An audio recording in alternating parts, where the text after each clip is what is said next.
Hello there, and welcome to my little arty corner here on YouTube. I'm Angela Porter. I love to draw, I love to create things, and I love to share my way of doing things, my thoughts with people to encourage and inspire and to share hints and tips about what I do so that you can use it in your own way. I heard a phrase a few days ago, and I don't know who it's credited to, but I do me, you do you. So whatever you gain from my videos, whether it's something useful, something you haven't thought about before, something you're intrigued by, or you've decided that's not for me, then you're learning and gaining knowledge about yourself and how you do you artistically. And that's the most important thing. Now then, because I do me, and I don't expect anybody to do me the same as me. But if you can take things from this, then that's fab. Okay, firstly, I want to say thank you to everybody who has subscribed, who has liked videos, and a big welcome to any new subscribers who are here, as well as a huge thank you for those who've stuck with me from the beginning. My channel may not be big in the grand scheme of things, but there's certainly an awful lot more people than I expected. I would have been happy to have one, believe it or not. I've been through the origins of this a number of times. Maybe I'll talk about it in a moment. But I also want to say thank you for sticking with me over the past couple of weeks. They've not been good weeks for me. I've overextended myself with adulting and work, and I've had days where I crashed. Yesterday was one of those days. Today is kind of one of those days, but I'm hoping that I'll have enough energy after this to get some more work done.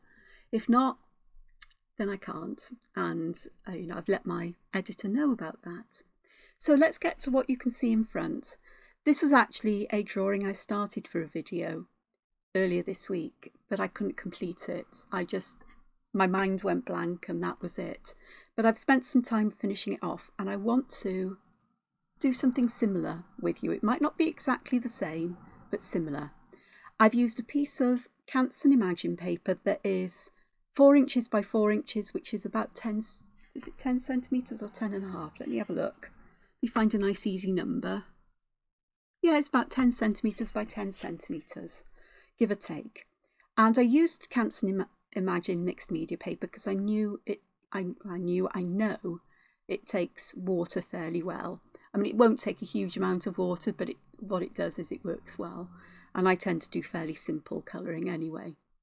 I also, on this one, I used a Unipin 05 pen for the black line drawing. But I forgot that I don't like pigment pens like that for if I'm going to use water-soluble media to add colour, because the pigment can move, and it helps if you run an eraser over the lines, even though it dulls them a little bit, but it picks up the loose pigment on the surface that is shifted with the brush and water. So today I'm going to use some ink pens, fountain pens that have got Documentus ink in, which is document safe, archival and waterproof. And it works wonderfully with things like that. I used Inktense pencils to add colour. I think I used four different blues plus Payne's Grey. I just used Payne's Grey in these sections to get some shadow around the edges more than anything, and to change the colour slightly. And highlighted it. Paper towels, I forgot the paper towel trick is while it's still wet, just dab it off where you don't want so much colour. You get an interesting texture and pattern. And it means that you learn to live. Well, for me, I learned to live with imperfection that way. It's deliberate. It's not, I wanted that perfect, and I end up starting over again. I used one golden yellow Inktense as well for these, but I've also added, I don't know if you can see, some gold around the edges, and I put some gold highlights in the seeds in these pods. And I've used a white pigment gel pen, it's this one, and I'll list my ingredients down at the bottom. I need my glasses to see, because yeah, I'm not very good at the moment. Well, yeah, age. Hybrid gel grip, and this is a Pentel pen. It's got DX after, no, it hasn't got DX after it, this one, but it is a DX, which means it's document safe. So it's permanent, waterproof, and though it looks quite translucent when you put it on. As it dries, it becomes more opaque. So you can hopefully see the white dots and highlights. And then I've used a Uni Emot pen. These are fine liners, and they too have pigment inks in them. And this is a lovely sort of like bluey grey. It's actually fairly similar to one of the colours I used here to the denim, and so that was quite nice to add as shadows and for textural patterns. Even on this, though the colour's not, they're very similar in intensity, it still adds some texture in these lines. And I'm quite pleased with this, because for me, using a very limited colour palette really works.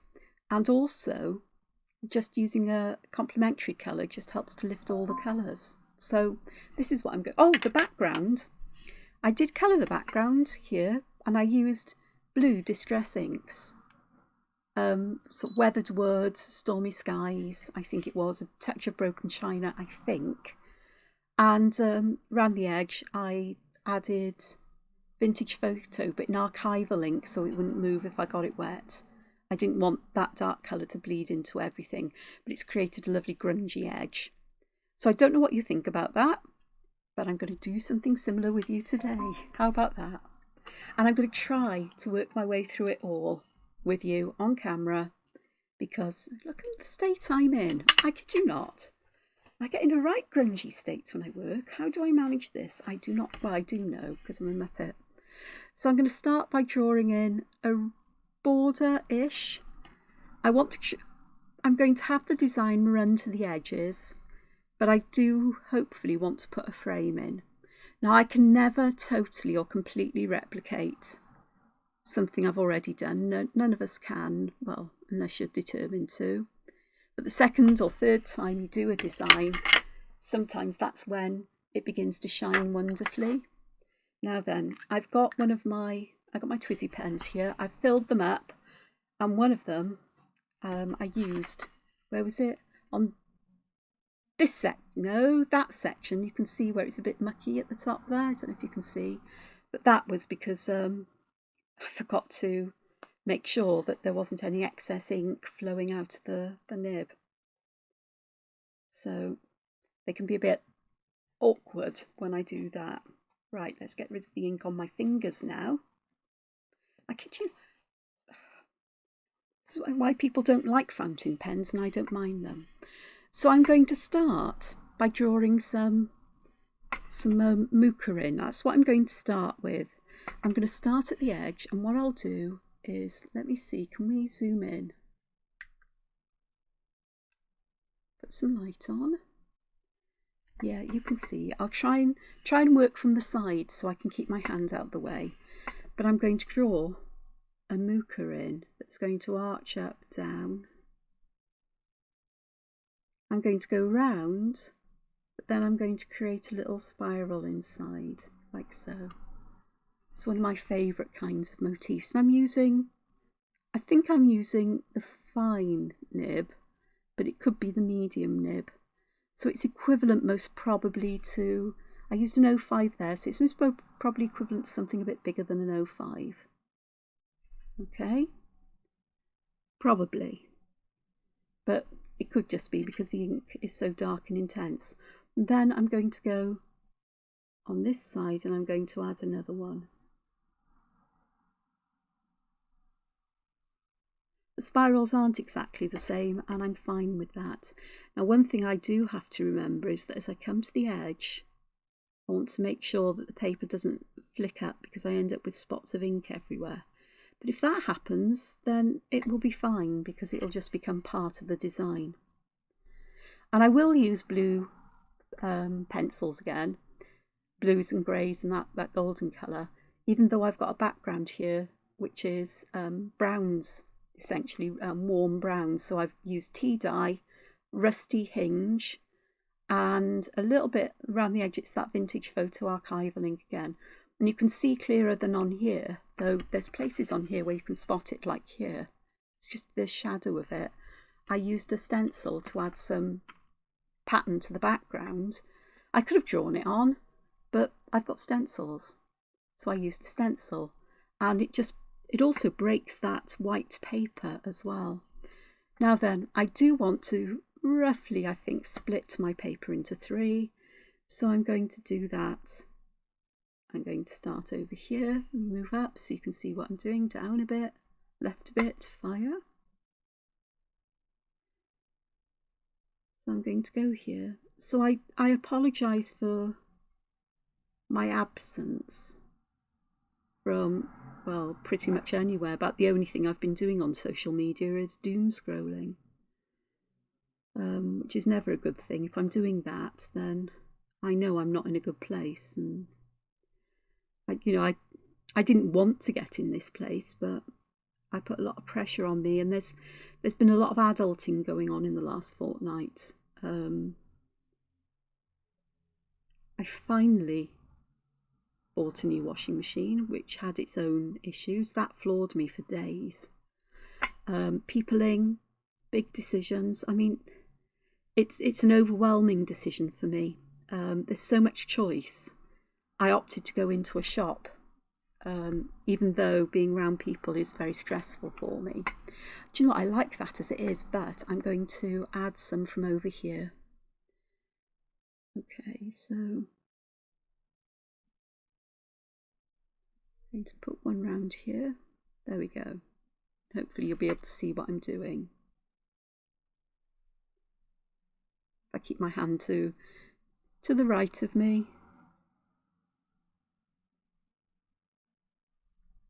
I keep turning my page. So that was great because I spoke to one of the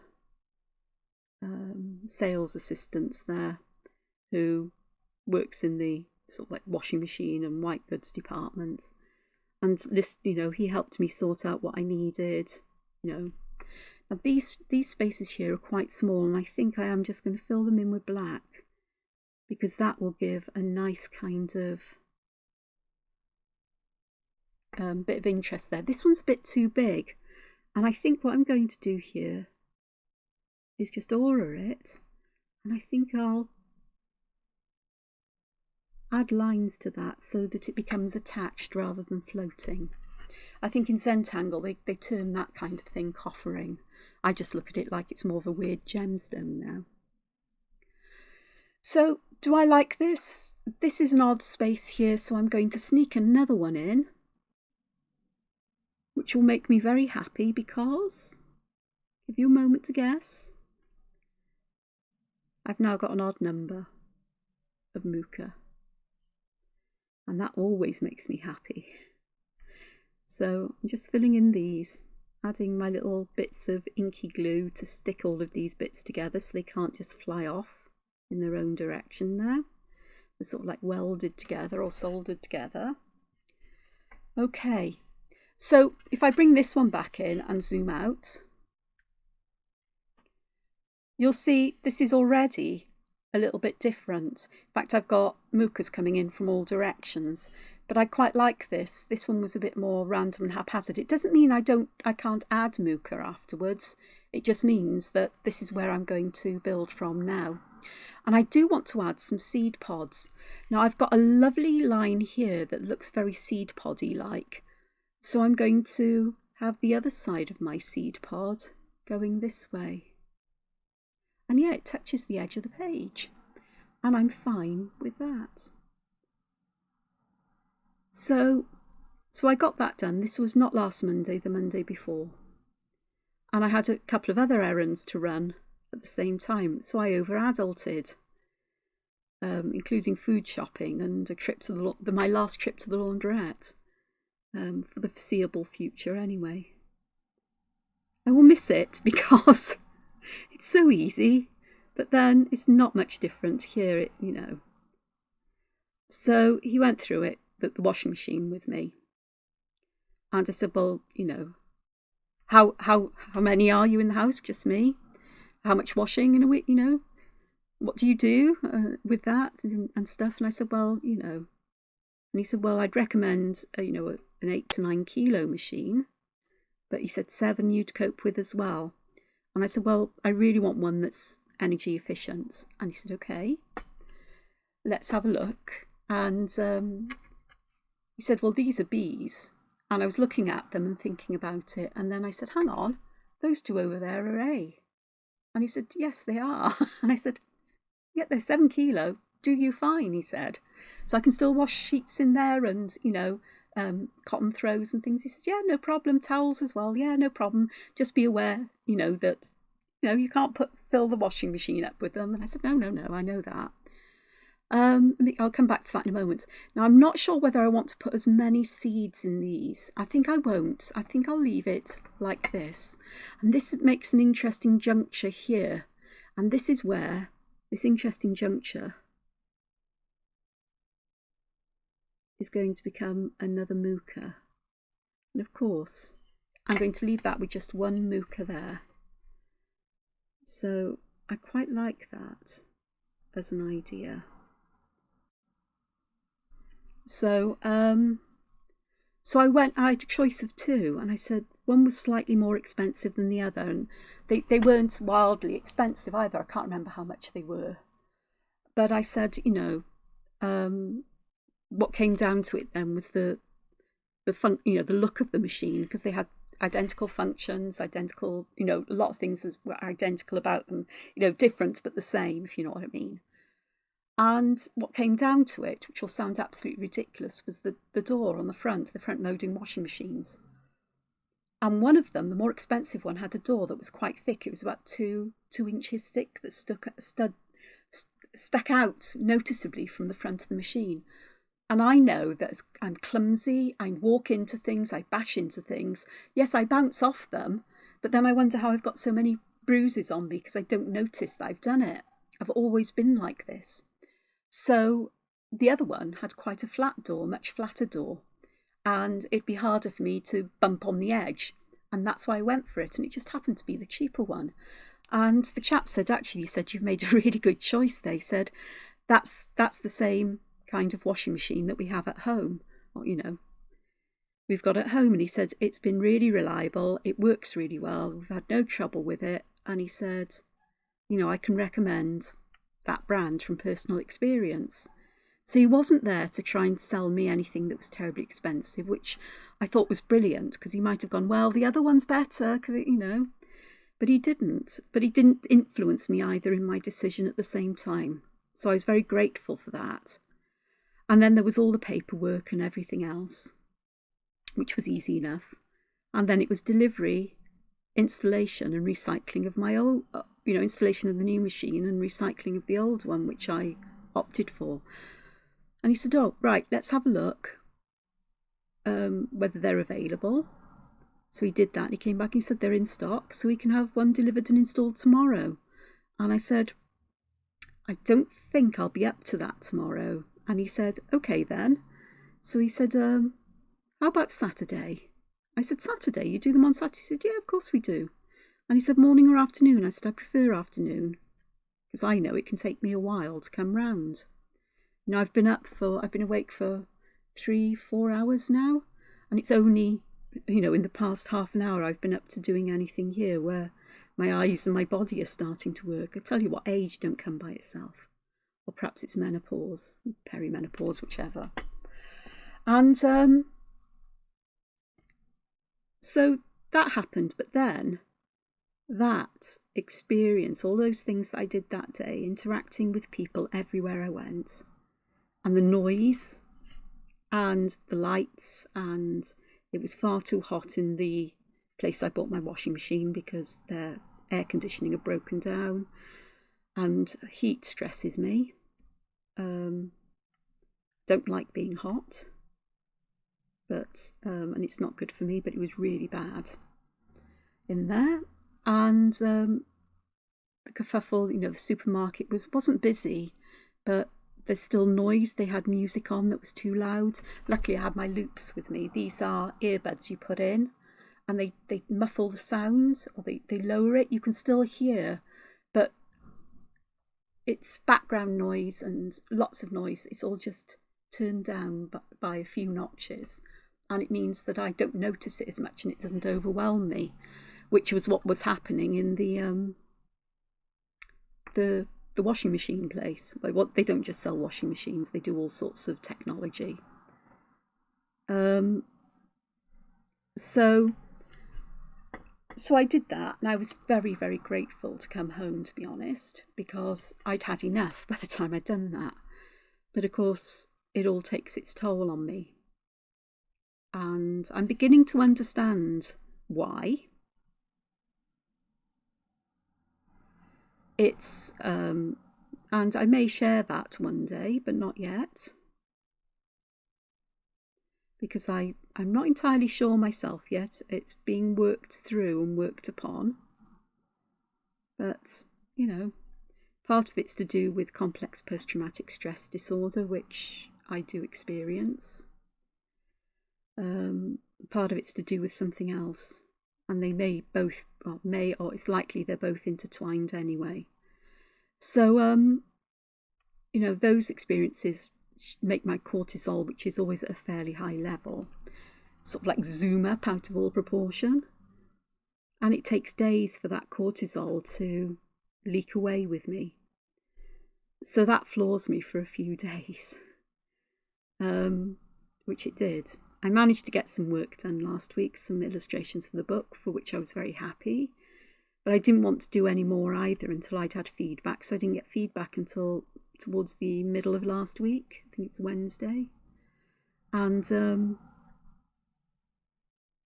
that was, or perhaps it was the end, I can't remember when. And that was, I was happy with that because they,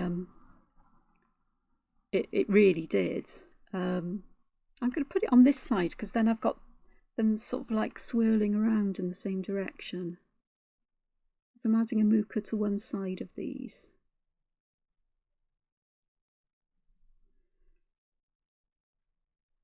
So I just started recovering and did some work, and that floored me again.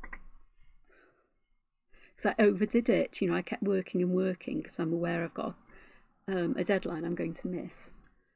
But I've made the people aware of this, and you know, they're very understanding, which is great. And I feel awful about it, but at the same time, there's no point me trying to work if I don't produce anything of any value or substance. So that looks quite nice. This over here seems to be an odd shape, but what I'm going to do now is I'm going to draw in my frame.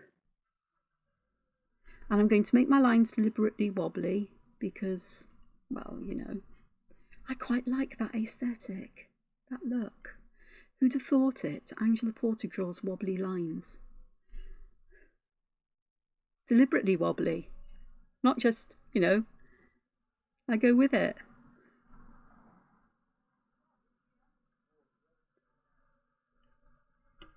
So,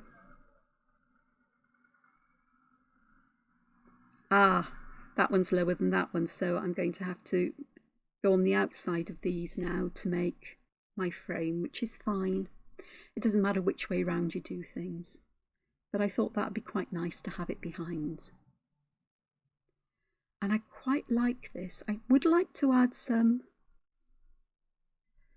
See, part of me is going here. I like this because there's plenty of open space, which means I've got plenty of options now to add things. This is a small space up there, though, so I might fill that in and have 3-4 spaces. Let's have a look.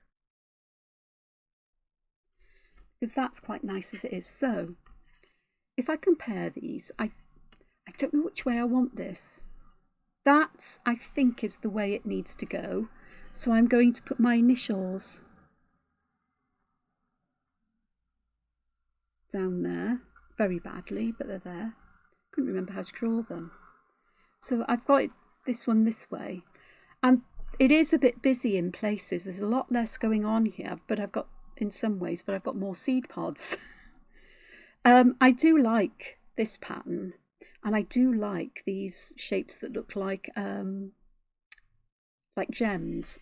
So I may actually, that's what I might do here to split this place up, is put a teardrop gem in here. And I am going to give it a border on the inside. And do you know what I'm going to do? I could have done that on that one. I'm just going to put a little spiral just there. Yeah, that works. And then perhaps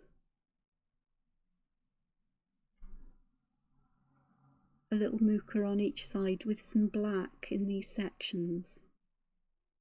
There, and just there, and there, and there.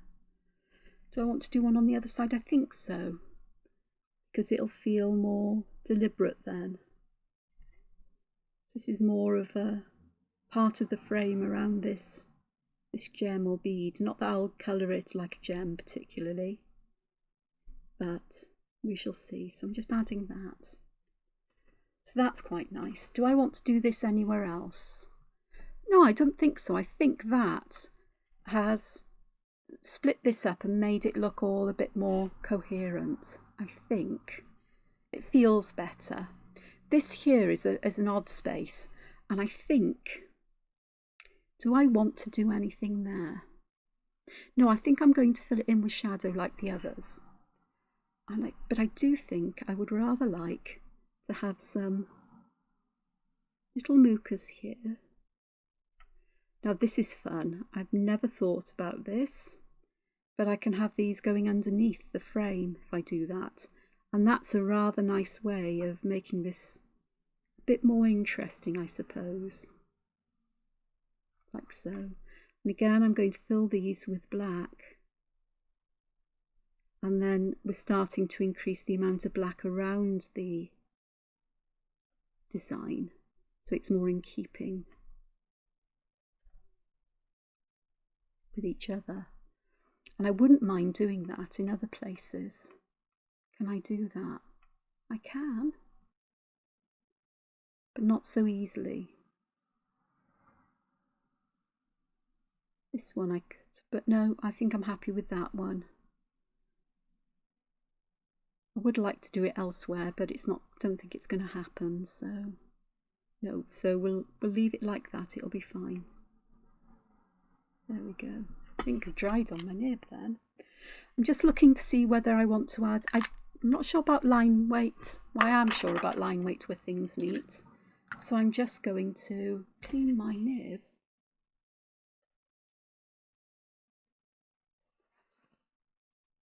Of my extra fine point.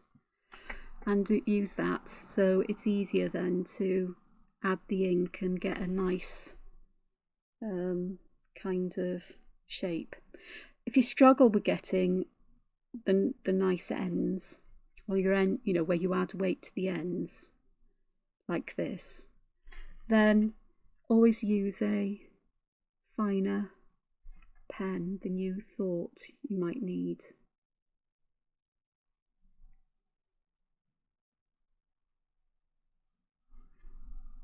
Because it just makes it that much easier to get tidier lines there. So we don't want them to be incredibly thick, but we want them to be thick enough. So there, like that. So they're welded now all together. I've smudged ink over there, but I don't mind about that. I haven't done a good job there. That's a bit messy. I think that's where I smudged it. So that'll do for now, she says. It'll do for now. Okie doke, so this is my new design, this is the older design. Basically got the same elements. I haven't done any of my railroad tracks though, but that's fine, I'm happy with it as it is. I know what I'm going to do, I think I know what I'm going to do, because here I can have some that are coming off like this. So we're having some more of the going behind the lines, and there I can just have it spreading out a little bit. Oh, I'm off the page, off the screen even, sorry. So I've added a line here, it goes behind my frame, and here it goes behind my frame. And I'm going to see where else I can do that. I can definitely do one here.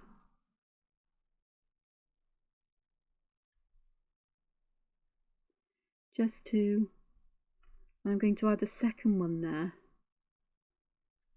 like so, just to fill that little space in. There we go. So this, and all my blathering at the beginning of the video, has taken nearly 30 minutes.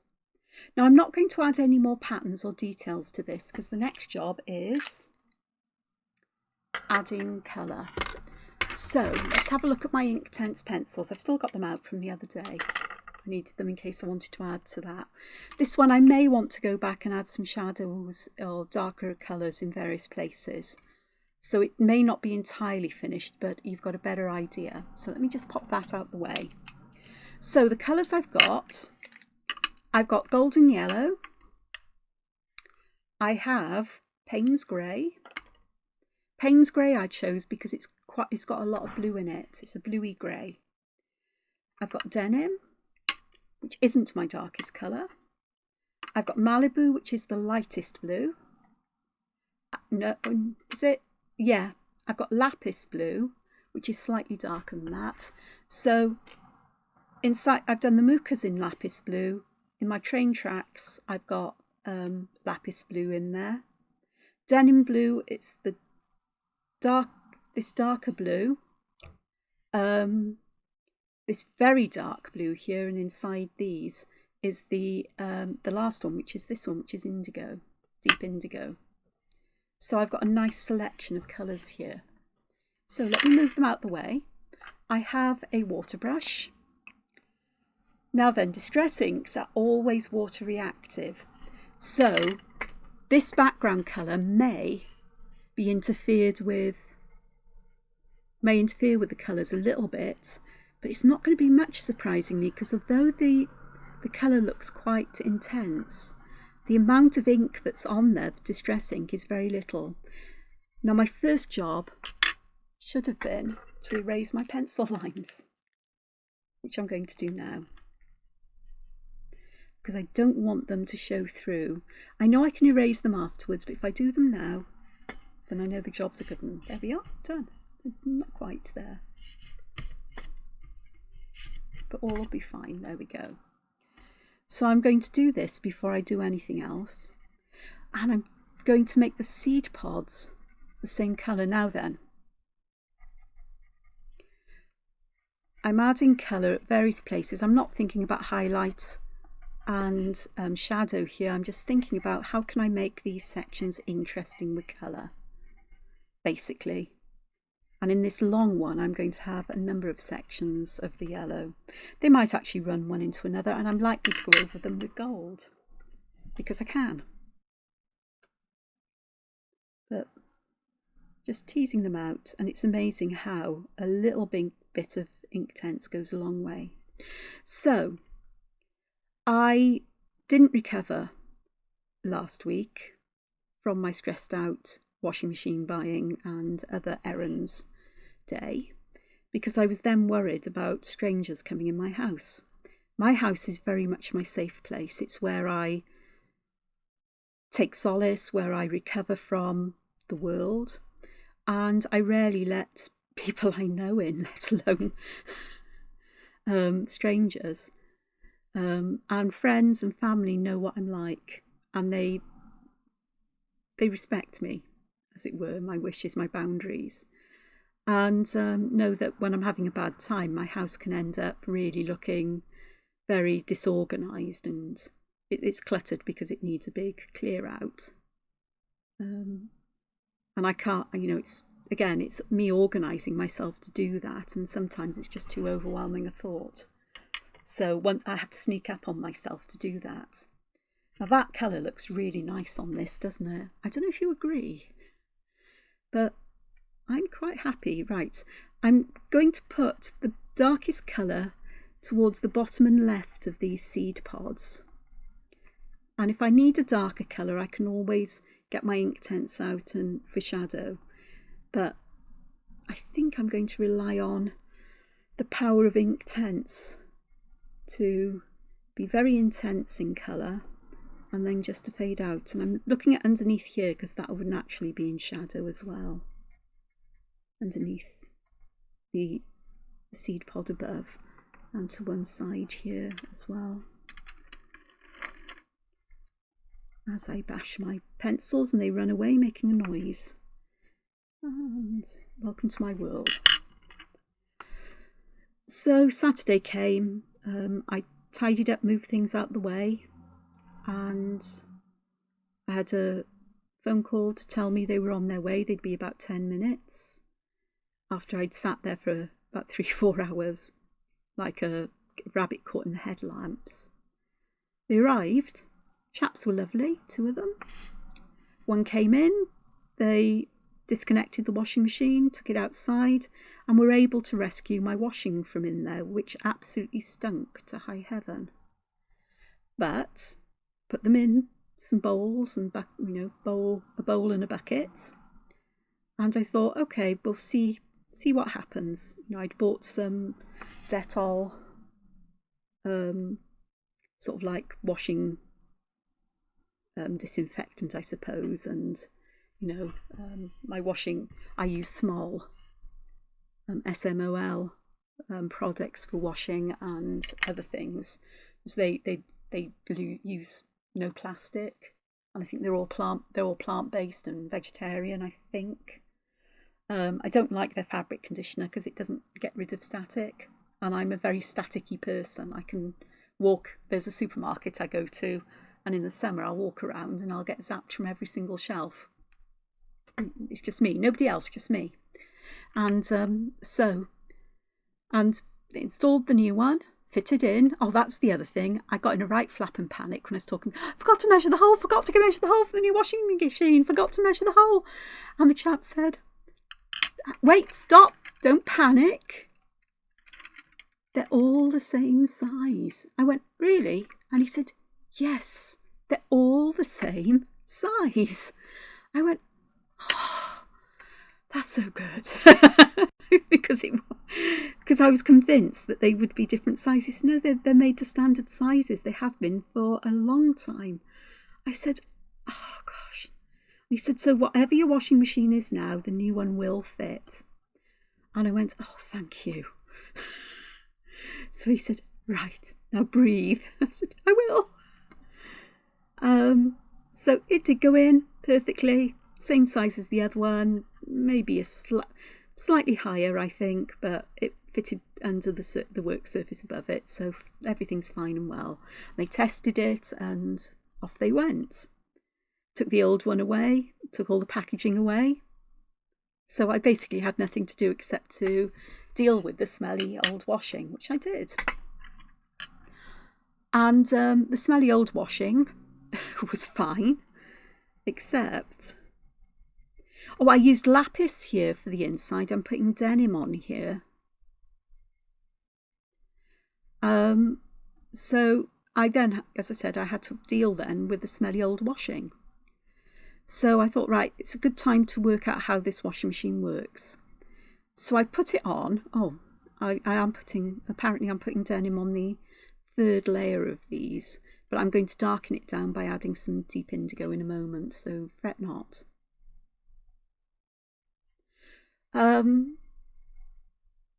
So it took me a moment, it took me a little while to get it to work, and I used an eco setting to wash at 30 degrees Celsius. Now in hindsight, that was a pretty silly thing to do, but I did it, and the clothes came out. They smelt a little bit funny, but I thought, okay.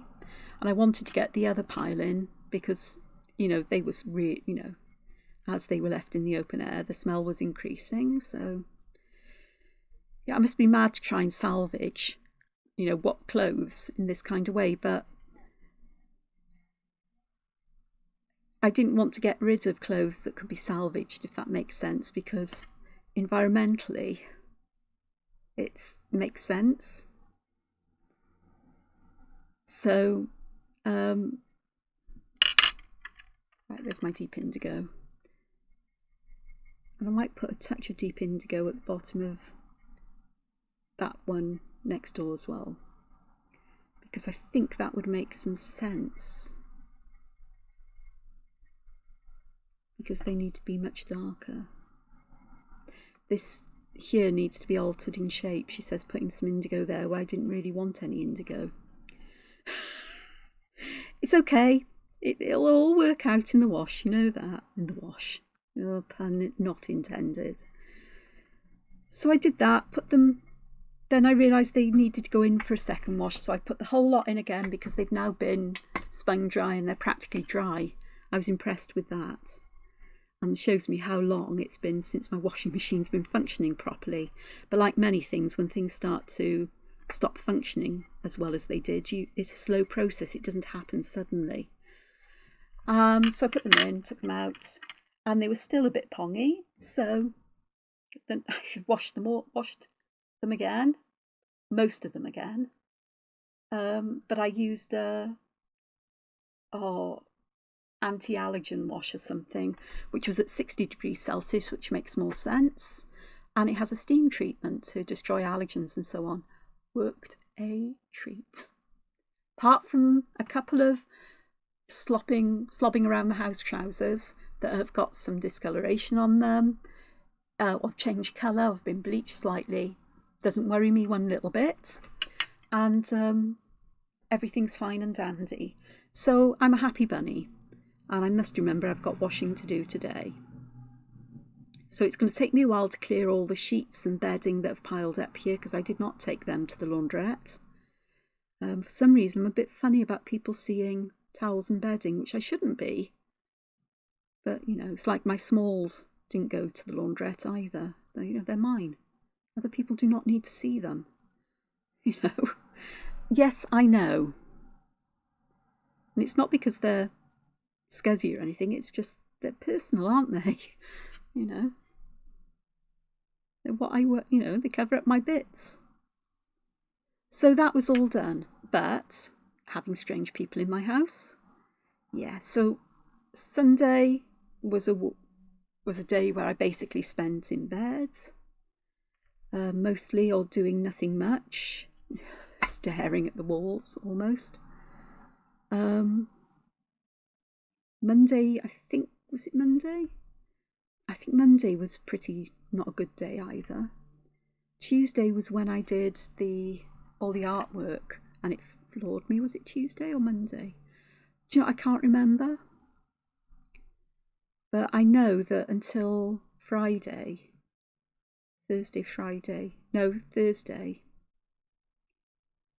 I wasn't much good for anything. So then I managed to get a load of sketches done. Not full drawings, but sketches. So I've got most of the sketches done for the book, but I want to do quite a few more. So there's some choice, because I know I'm not in the best place. And I'm not very good when I'm like this of being able to see that I've done too many of one thing. I can get stuck on an idea.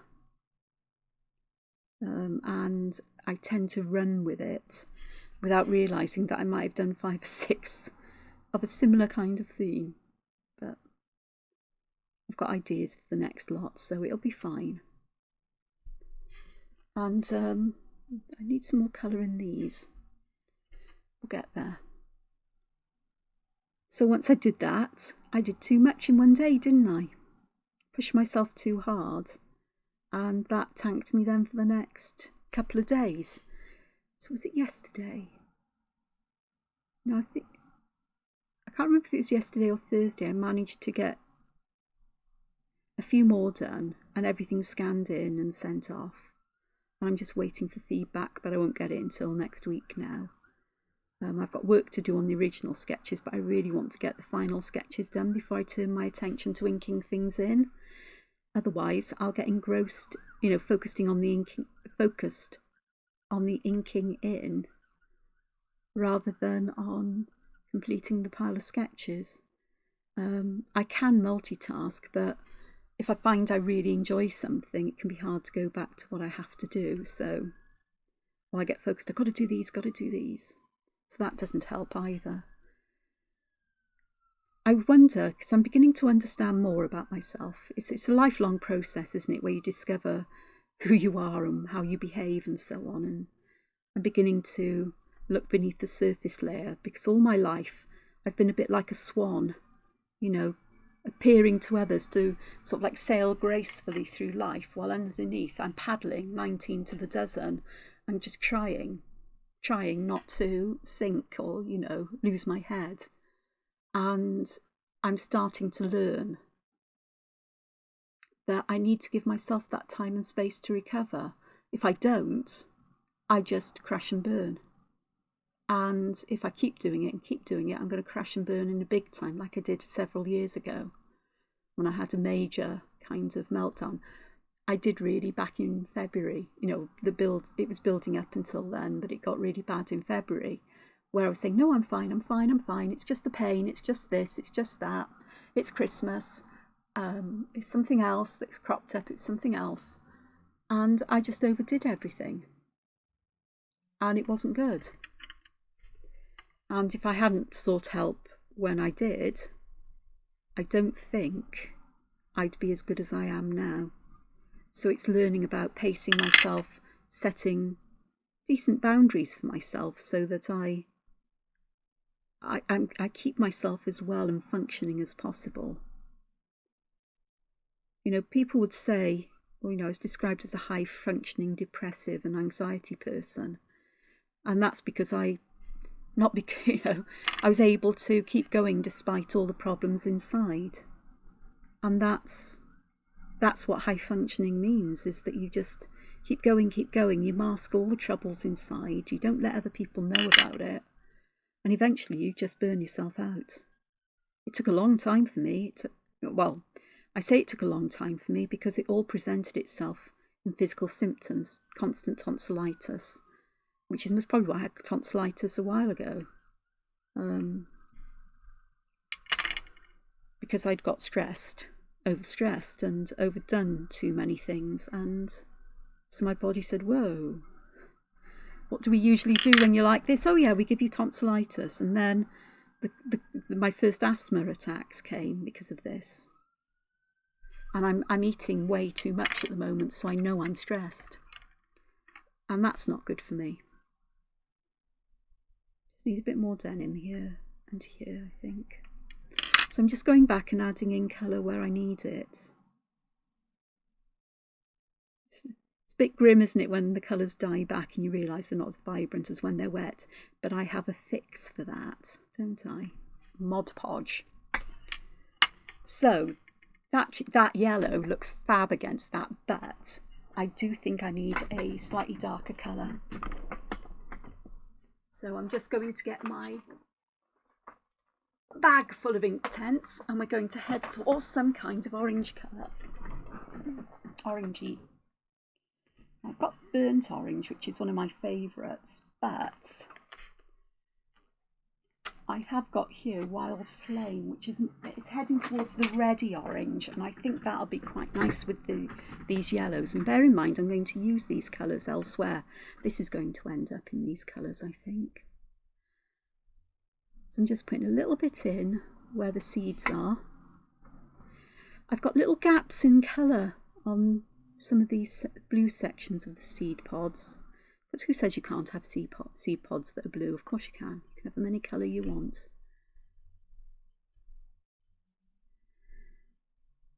So I'm putting this colour where I want some shadowing. Now the beauty about Inktense is that the layer underneath, once it's dry, doesn't shift. When you see my hand go in front of the camera just like that, it's because I'm reaching for some kitchen towel to wipe my brush off on, so I don't carry too much colour to the next section. Although on these it's not going to matter too much. But I do want to soften the edge, because when that dries it'll be a bit harsh.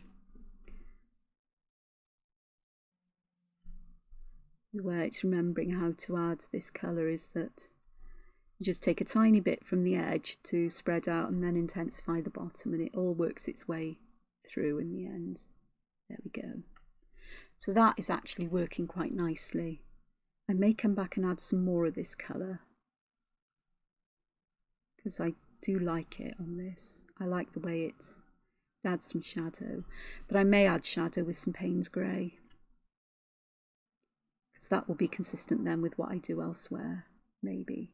We'll see. I may not actually use Payne's Grey on this one. I may go and get a brownie colour, some kind of brownie colour for these sections, because I think that might make more sense. And it will tone in with the sort of like yellowy orangey colours here. Let me just see if I can just smooth these ones out, because I haven't made a good job of those, have I? Or that one. So even though they're beginning to dry, I can still shift colour. That one needs a little bit more there. So we're doing okay. All right. Now, with the Mukas, I'm going to use the Malibu. I may add another colour just for some shadow, but I really want to, in fact, I think I will.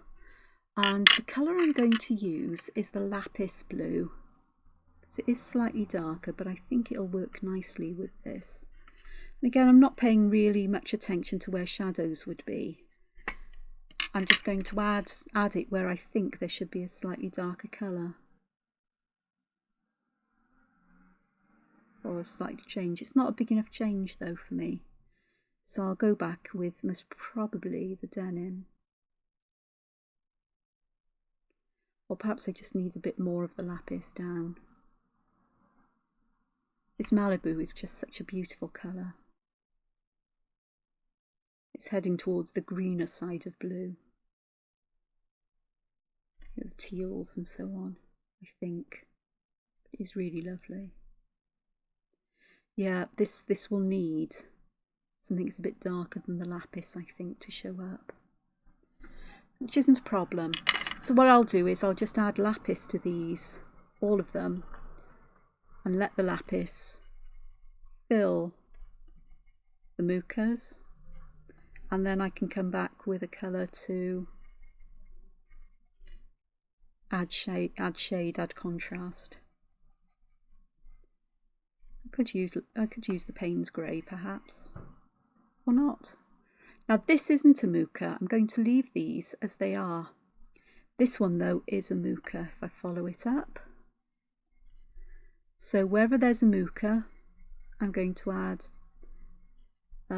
this lovely blue colour. Now, I appreciate that not every one of you has Inktense or has these colours.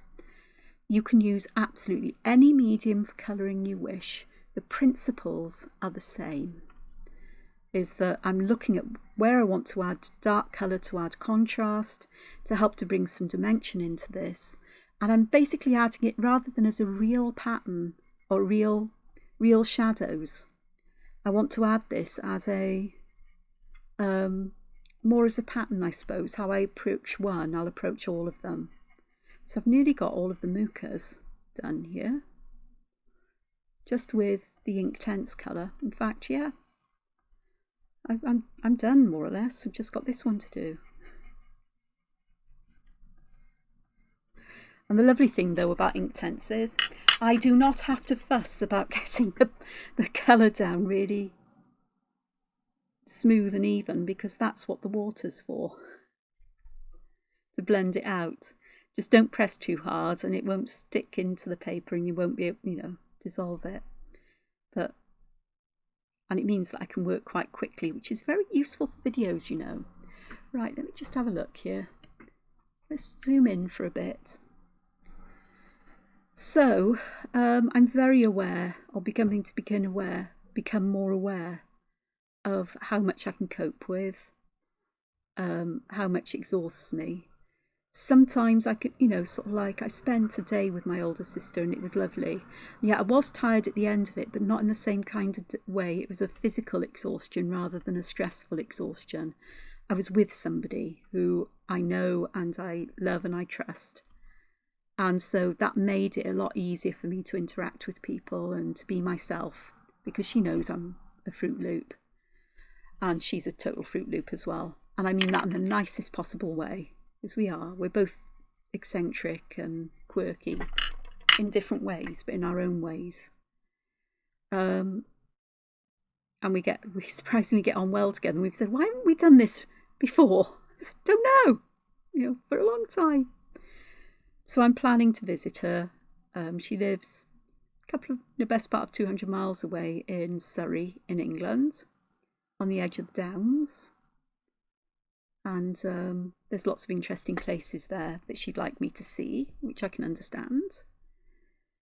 And we're also planning a road trip.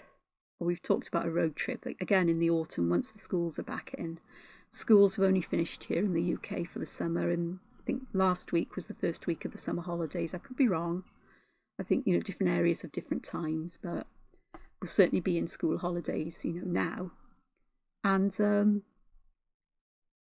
the world is a bit too teenagery for me, bearing in mind I used to teach teenagers, and there are noises and sounds that they make that trigger me.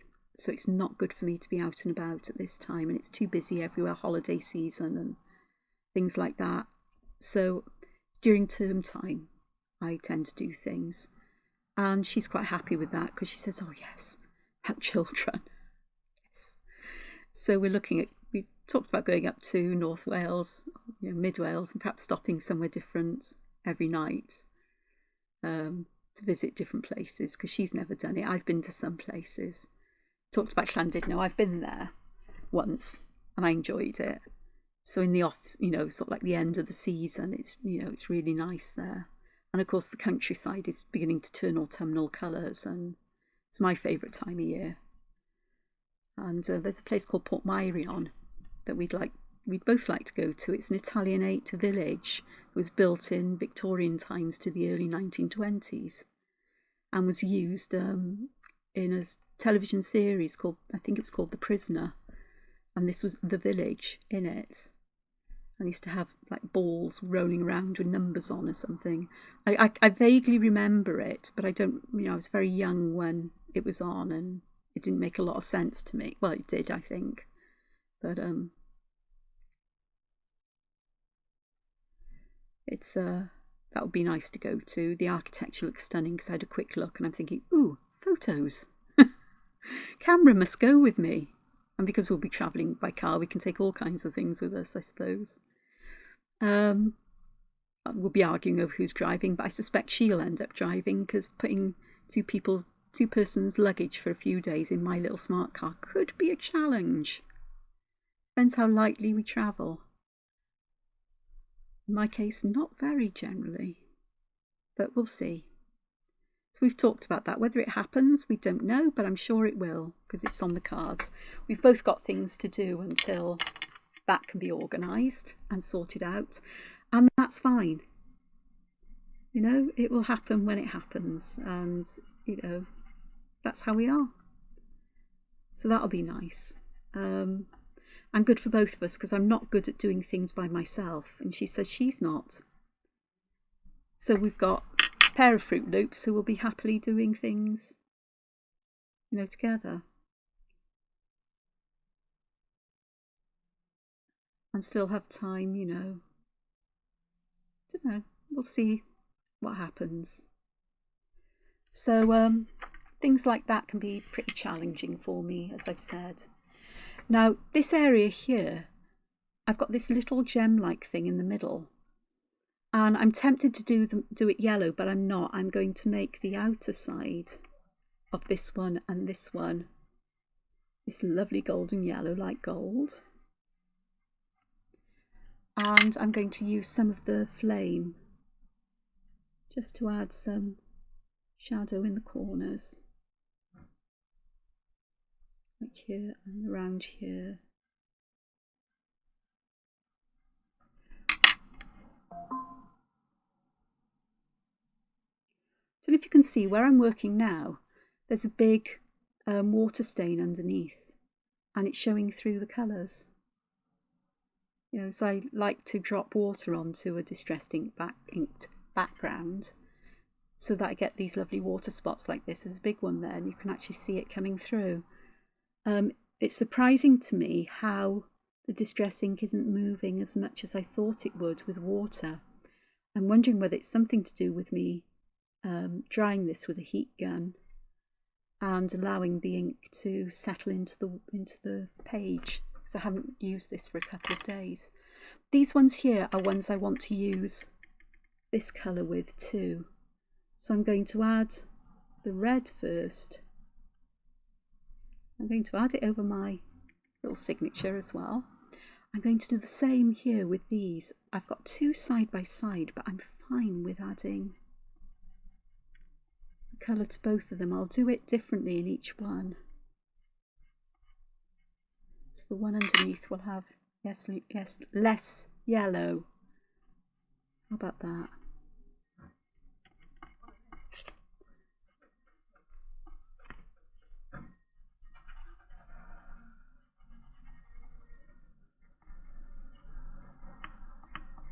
There's my home phone going. If anybody expects me to answer it, they can forget it. I don't answer my home phone. I've got an answer phone. If it's somebody I know and they want to speak to me, they'll leave a message. Usually, though, it's hardly ever, because most people I know phone me on my mobile. And that means that it's usually just spam calling, cold calling. It's just, they hear them answer a message and they just, shut off. I'm plagued by it at the moment. Nearly every day there's somebody, trying to tell me something or another. There's a phone call this week telling me there's a problem with my debit card. Somebody's trying to charge £900 to it. My bank would never phone me for that. I'm sorry if I was off camera when I did that, but let's have a look at this. So this is nearly all the colouring done, except for the background. These ones I'm going to do blue, and I'm going to use lapis towards the middle of them. And on this not lapis, that's the Malibu, and I'm going to use denim as the darker tone, and I'm going to use the denim on the other ones as well. So where I want shadow, so I want shadow there, some shadow there, around the bottom, and at the very bottom of these. And that's how I'm going to do it. So shadow around, I'm having a pain in the time. Sorry, I had it all zoomed in more instead of zooming out. So I'm putting lots of denim at the base of the mucas, so they've got a dark stem. Putting shadow around the outside here. I'll put a little bit in the curve at the top as well. Around here, underneath and just inside there. So around here, around there, a little bit above. And then I'm going to put plenty on the outside edge. In fact, I can do that in all of these because they're all mucas. So we can do that. Bearing in mind that the brush is going to move the colour around, so it might look a bit untidy here, but it won't do for long. Something I've learnt about this. Now some of my pen lines are getting a bit dull with the ink tents because I've perhaps added the ink tents over the pencil, over the pen lines. I'm not worried because I'm going to muca these. No, I'm not muckering them. I'm going to Mod Podge this tile. And I'm going to use Gloss Mod Podge because Gloss Mod Podge brings out the colours and the black again will reappear. And it's something I like to do. It doesn't take long. It doesn't take long to try. It only takes a couple of minutes. A couple of coats on and you've got a piece of, well, not waterproof, but it will cope with a bit of water, and as long as you dry it off quickly, and so sort of like it's drip resistant, but please dry me as soon as you can.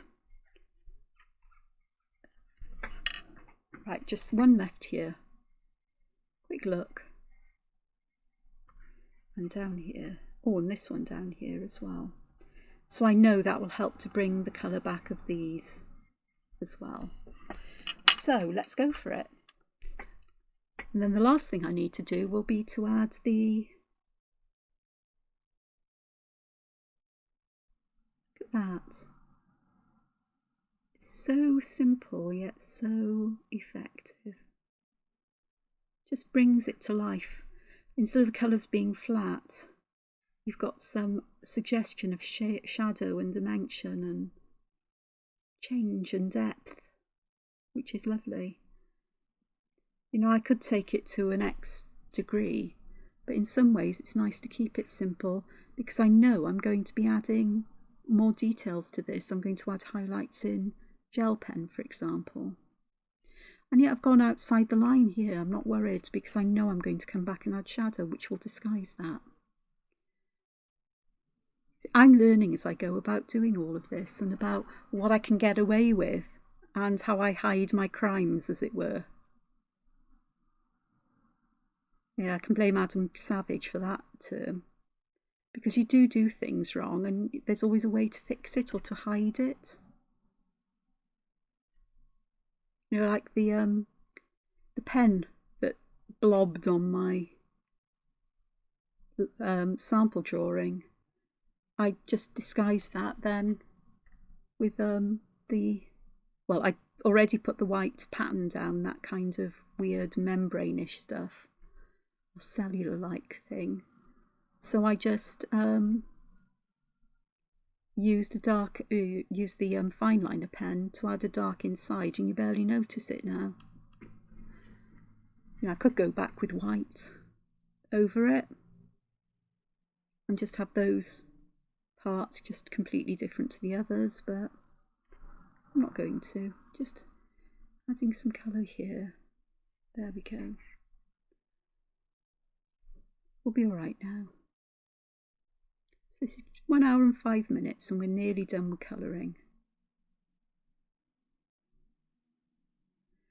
Now I'm doing this quickly for the sake of brevity. I could take a lot more time over this, but the hour, you know, the video will be about 3-4 hours long. And yes, I know some of you say you won't mind that length, but I do. I've got things I'd like to try to get done today, possibly. Depends if I've got time after, you know, the energy after this.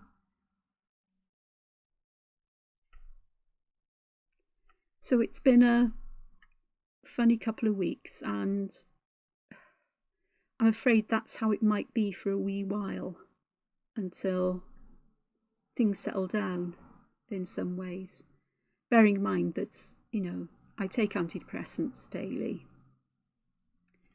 as the best way to cope with thoughts and feelings that can drag me down, but they only mask things. So if my cortisol goes sky high, I'm not aware of it until I can do nothing. So it's a double-edged sword. It allows me to function day to day, but it doesn't allow me to easily recognise that I've done too much or that I've got overly stressed. And cortisol is not good for your body. Yeah? It really isn't. It affects it in so many different ways. It's chief cause of people developing diabetes, chronic cortisol, high levels of cortisol, which describes me to a T, the high levels of cortisol. So that's how I've lived my whole life, is on edge, anxious all the time, not very happy,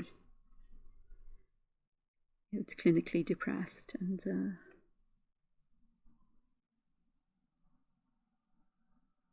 so I've lived with high levels of cortisol. Weight gain as well, because you eat a lot because you're always in fight-flight mode.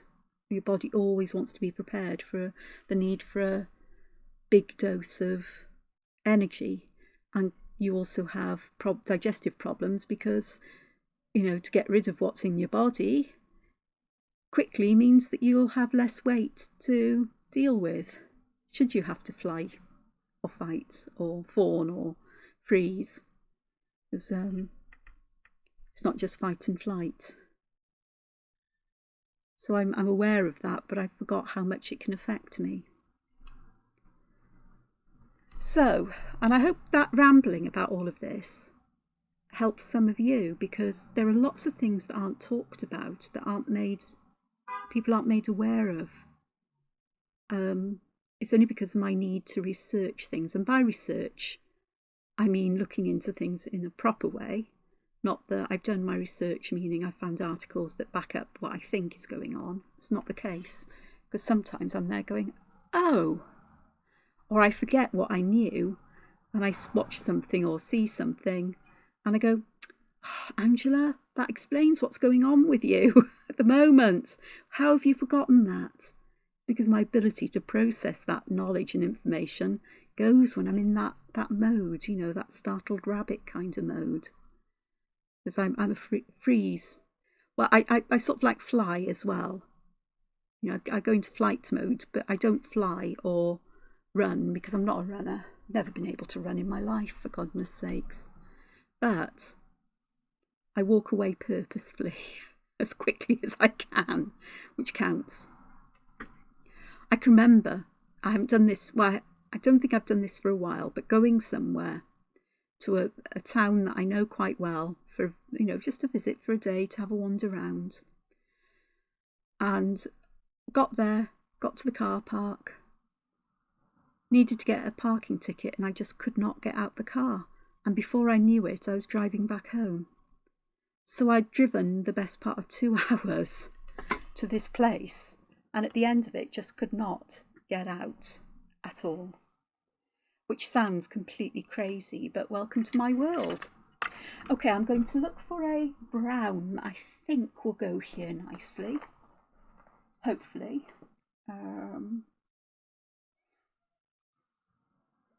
I really don't want asphalt. I don't want mink. I want a golden brown if I can find a golden brown. Or goldenish brown. No, I'm not going to use my favourite, which is rust or red oxide. That is my favourite.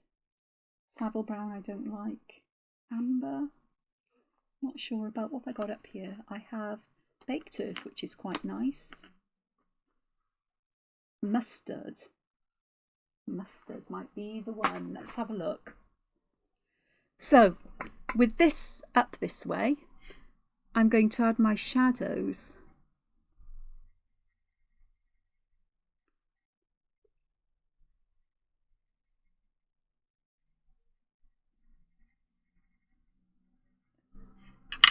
To the top, left, right, whichever I feel like doing. I mean, strictly speaking, I could even go along the bottom, so around each edge. Now, I may end up getting a different brown out or combining another brown on this, because the mustard does go quite a yellowy colour, but I think that might work to my advantage. So I'm going to work quite quickly because I don't want any harsh lines here. I've got a lot of water coming, or a fair amount of water coming out of my brush here. Not brush here, brush here. Here. See, Wanglish. And I'm going to use my kitchen towel just to damp the middle and just lighten that up a little bit, just to give that highlight there. It has changed the colour. You can see the colour's a bit different, but I'm fine with that. And hopefully I won't lose my water spots as well if I work quickly enough. So if you overwork the paper, these go. So I may use a darker brown for some more shadow on the edges.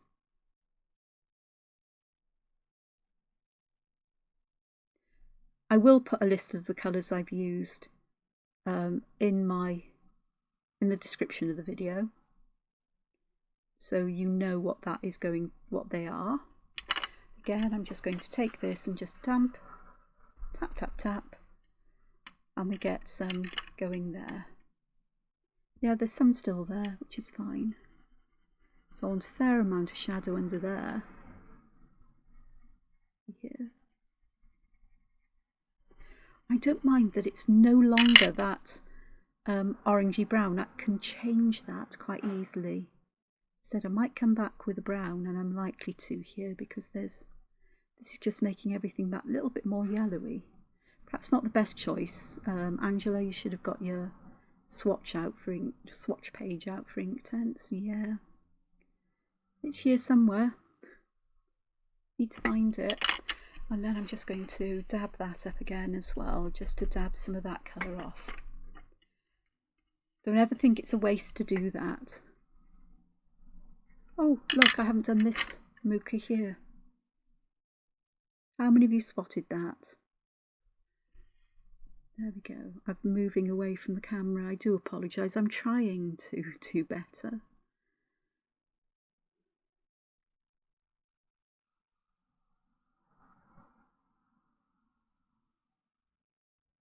I can't remember what I was wittering on about. I was wittering on about cortisol, wasn't I?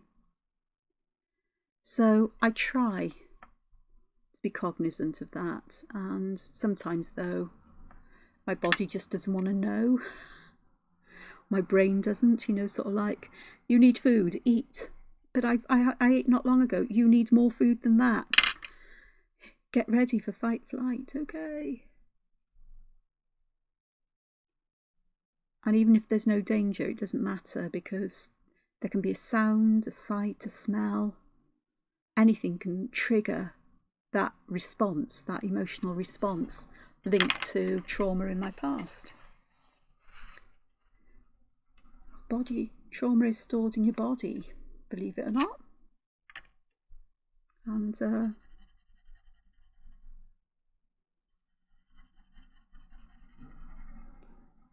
complex PTSD is more rather than about visual or memory feedbacks where you're back in the same situation. It's the emotions that get triggered, how you felt, and then suddenly you're in that same, it triggers that response of that fear and shame and everything else that goes with it. And before you know it, you are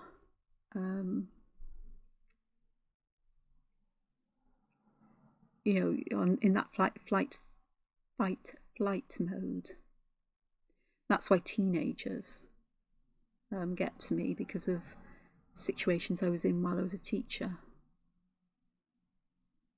And we worked on it. It's not as bad as it was, but if I can avoid it, I will. Put it that way. There we are, last one to do. That is actually very golden. Not sure if I'm too keen on this, to be honest, but we'll have a look now and see. I'm really out of water in this.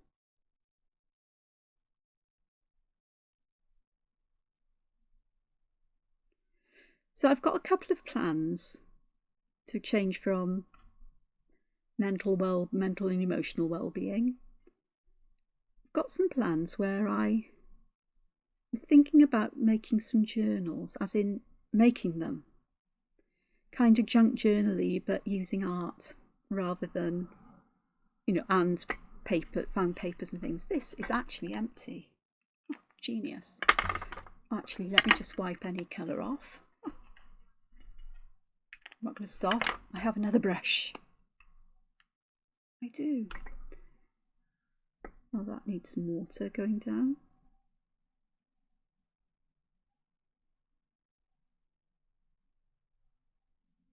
There we are. So I'll just dab that up.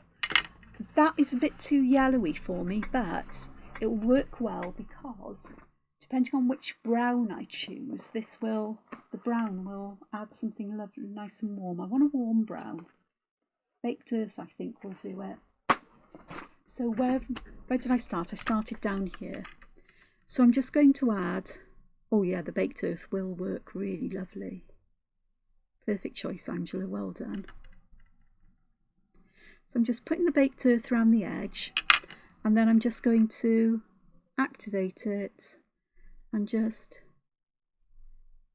move it out a little bit. So we've got that darkness, but we've also got a faded edge to that darker colour, so we've got some highlight there. That actually, I think, is working quite nicely. I'll need to come back and add some more, because now I can see that I do need a fair amount of this colour to get a nice effect. That means I can go and do the other sections while that one's drying fully. It's always better to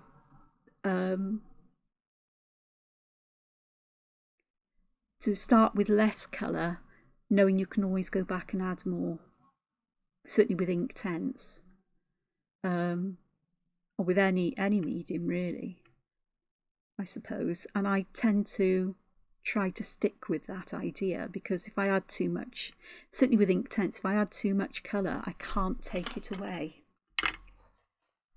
once it's dried.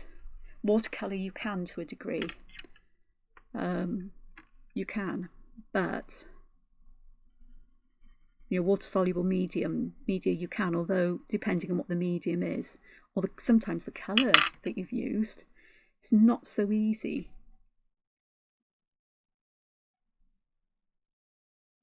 to remove that colour, to reactivate it, because some of the colours will stick to the paper far more than others. It does depend on the brand, does depend on the particular thing, but reds and blues can be a pain for that. So again, I'm just using the tissue just to dab towards the middle, just to lift some of that colour up. That one will need a bit more as well. I dabbed a bit too much up. This one I'm definitely going to put a fair amount on in a couple of places. So I prefer this warmer brown. I'm glad I put the yellow on underneath. It seemed to be redundant, but I think in the grand scheme of things, this is going to work out much nicer. Of course, I could have dabbed distress inks down on this glass mat I'm working on and used them like watercolour.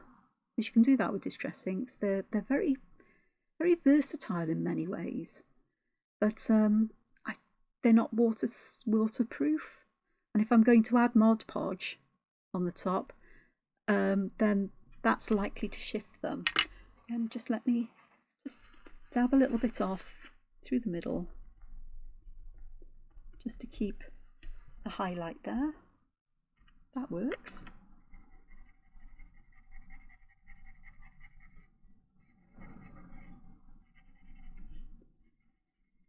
Yeah, back to these. So sort of like I seem to gravitate to watching a lot of junk journal videos. I have for a long time. And I'm quite intrigued by them, except that they sort of don't inspire me at the same time.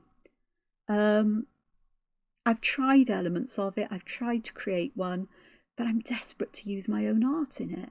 You know, my own drawings more than things I find, because I've got that ability to draw, I suppose. Everybody does. But I've got the confidence, I suppose, to draw as well. And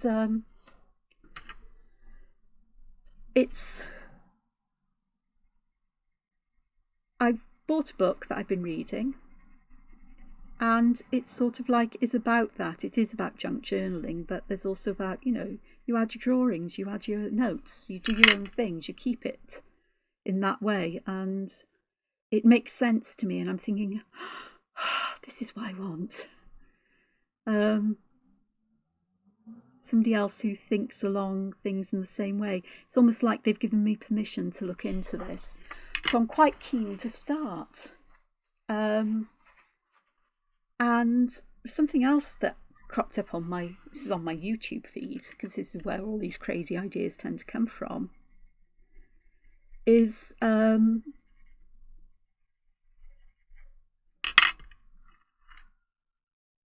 paper bead making. Now I tried making paper beads years ago, and they were a lot of fun. But I thought, what a wonderful way to add dingle-dangles and interesting things to a journal or to other projects. So I've been making some. I've been able to do that yesterday anyway. And I quite enjoyed the process as well. There we are. So I just want some more up in this area here, really, just to help separate these elements in the background. And then we're basically done with adding colour. What next, you're going to ask? Oh, it's the fun bit. It's adding pattern and texture and highlight and shadow and so on to these. And even though all of this looks a little bit, let me just move all these pencils out the way so I don't rattle them and throw them everywhere. Even though all of this looks all a bit on the crazy side in some ways, the colouring, to you the colouring looks a lot better than it does to me, no doubt. But here's my original one, and this one. I don't know which one you prefer. I quite like the coolness of this, but this represents how I was feeling yesterday. I'm glad to see that today's is a lot happier in colour. Yes, there's some blue and green bits, but I'm overall quite happy. This is very fussy and intricate and detailed, which is typically me, but this one has got more open spaces, but not for long, she says. Okay, I'm just going to get my heat tool and just give this a blast for a few seconds just to finish drying this off. And yeah, it's curving. Don't worry, I'll put it the other way. And it magically flattens mostly. Flatten more if I'd sprayed a bit of water on it, but it'll be fine. So that just makes sure that every part of this is now nice and dry. And it's a heat tool, not a heat gun. Let me be quite plain and clear about that, because I've got some ink there. Because a heat gun is far too hot. It could burn the paper and anything else we're doing. So next jobby job. Oh, as I scratch my head, literally, I want to add some patterns to my seed pods, because that will help to disguise the smudginess of my colouring, and you'll get a better idea of how smudgy it is now. And it will help me to bring some areas out. So on this one, I'm going to use Shattuck. And here I could actually, looking at this, and I'm thinking, darn it, I should have got an 01 fine liner out. This will be fine, it will keep in. And you'll be going, Angela, but how are you going to add shadow or highlight to this? Oh, very easily. That is what the white gel pen is for. So I rather like dotty highlights and so on. So I'm going to very quickly do this on both sides. And it just helps to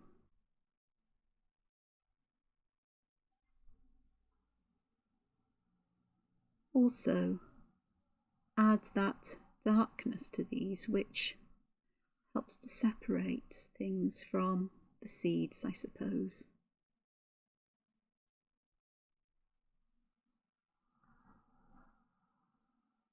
There we go. So that is already looking interesting. This one and the one next door, I'm actually going to put a little bit of a line there to separate them. And then quite simply, I'm just going to add fine lines there.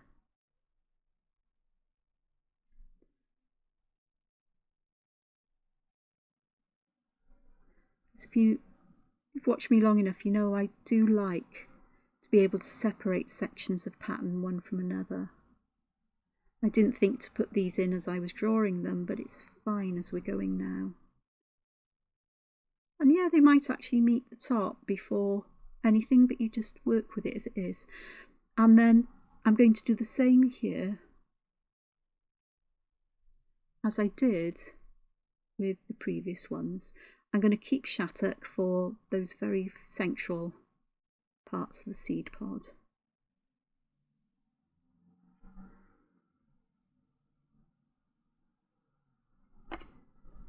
And these lines I'm curving a little bit in these bigger areas because it helps to give some feeling of dimension, curvedness, that these aren't flat, that the lines are actually curving around. Now I'm looking at that and I'm thinking I wish I hadn't done it looking at these ones, but we'll carry on. I do that quite often. I think, oh, what was I thinking? And the answer is, I'm obviously not. Let's see how we get on.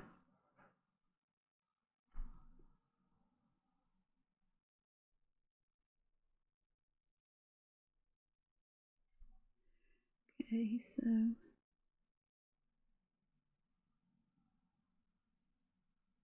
I'm using the curvy version of Shattuck because those curved lines again help to give that illusion of the surface not being flat but being bent.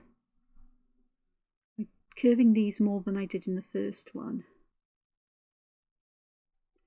Perhaps I'll leave the middle one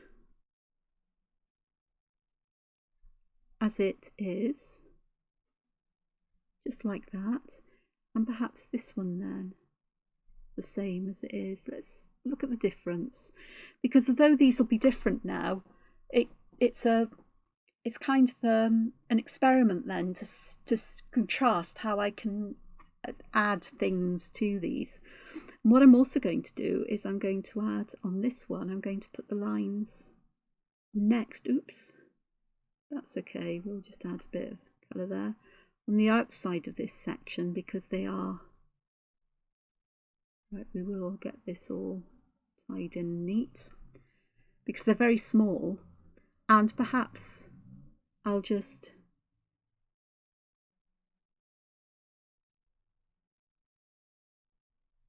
add some in here,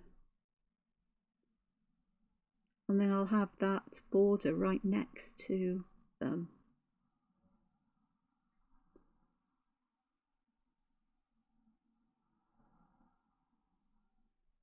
and I can compare and contrast different ways of drawing these.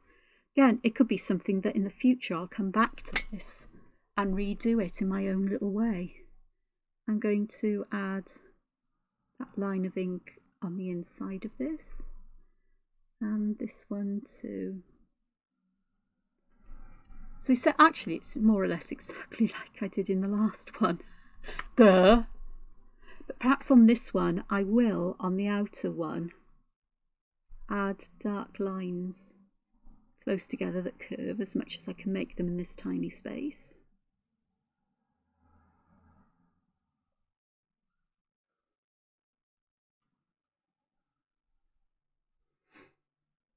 Oops, wrong one. Fine. Well, what I do in one, I do in another, and then that makes it look like it's deliberate. I just turn them into mini crescent moons, which is fine. So I'm putting these lines quite close together on this one, but perhaps in this one I can make the lines further apart, which helps to keep the sections different in contrast. So this one has got less contrast than the outer one or the inner one, which is why I think I would have preferred to keep the inner one as it is, but you get the idea. I'm not going to do anything with these. With these ones, these outside ones like this, I think I am going to just put some black squares in them, just to give some contrast again.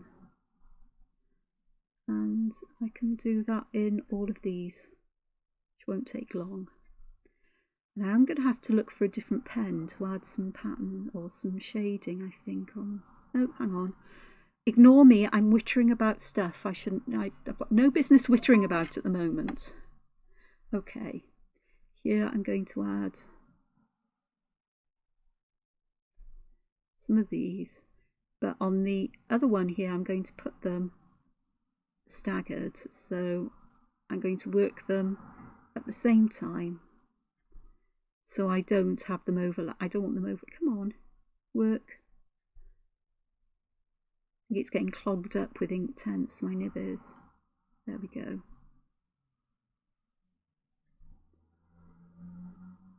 Like so. Put a little bit there. This one is next then. Yeah, it's definitely clogged up with ink tents. Or bits of paper. So I'll just take that lot off now. And I like that so much. I like the contrast between the black and orange. I'm going to do that on this one as well.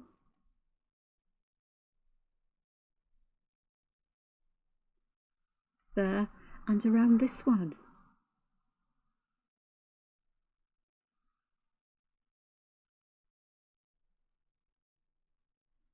Because I really like that. The black next to these, it makes the colours almost glow, even brighter. That makes me happy. It does. And I wish I'd left some kind of gap or space here, but it is what it is now. And will be fine and well. Just need to clean the nib again. It's not a problem. I still really do enjoy drawing with fountain pens, I must admit, rather than fine liners. Fine liners have their uses, but fountain pens are my favourite. I think there might be rain heading this way. Yes, there is. I could see. I just looked out my window and I could see the haze of rain to the west, towards the southwest, and it's just hit my window now. Okay, so that's all looking fine and dandy. Next thing, I've got this white gel pen and I want to use that on let's do the highlights first. How about that? So I'm going to put highlights on my seeds where the lightest areas are.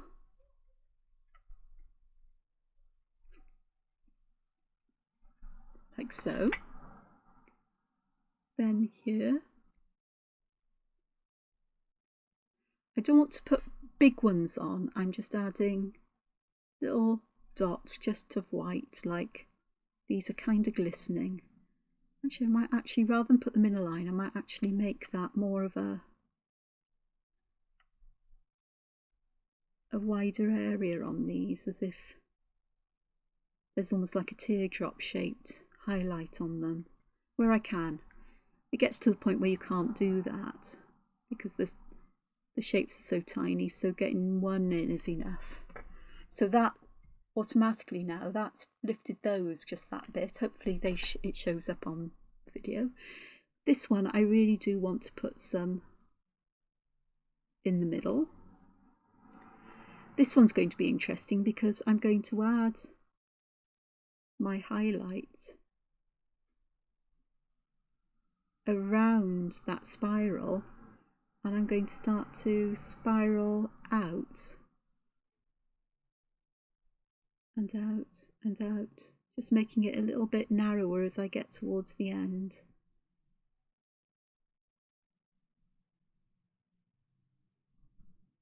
So I'm really putting plenty of highlight here,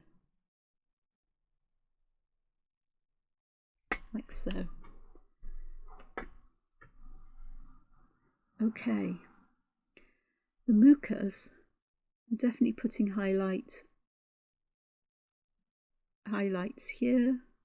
Again, I think I'm going to make them a couple of rows deep and curving out and going back to a point. This one will, inside there, will need some highlights. And around here does. This probably will take it down the centre of the muca. You could draw a line if you wish, but I prefer the dots. It just feels something about it that I prefer.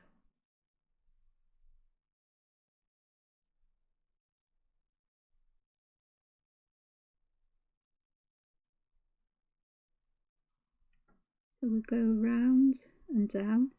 It does take a wee while. I always think things like this are worth it.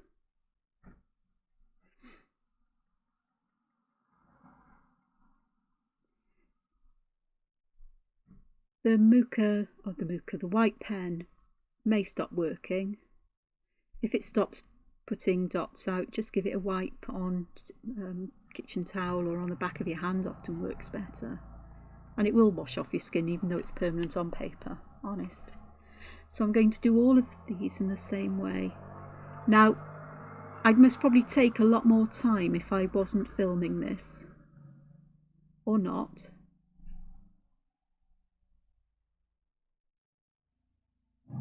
The lighter I touch, the smaller the dots are, so I need quite small dots in this section. So we've got that working. I'm just focusing on the mucus because I'm going to come back to the seed pods in a short while. And all of that black or the dark ink, I'm going to do something to lift these and to give them more definition. I've also missed where I was putting the dots on there, so I'm going to have to use a black pen to go over them. But that's fine too. It happens. Right, let me just see if I can get this down. Like so. And then back down here and all the way along.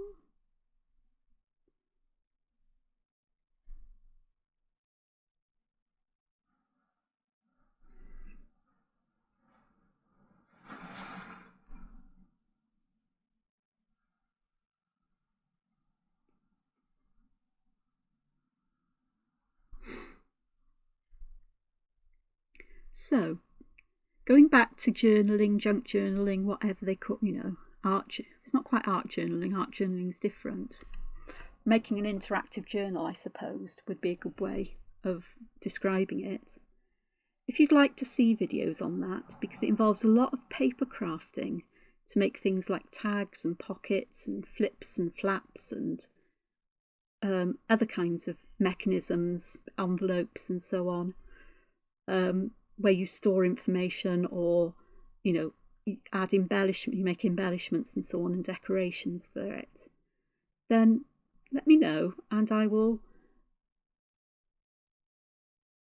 certainly do that with things as I go on, because I think it'll become something of interest to me in a strange way. I've got 2 topics in mind for journals, but they're not topics I'd want to share. But I could do something quite general, I suppose, with an interest of mine that I'm happy to share with other people, which makes it sound like I've got sinister interests. It's not that. Sometimes your interests are too personal.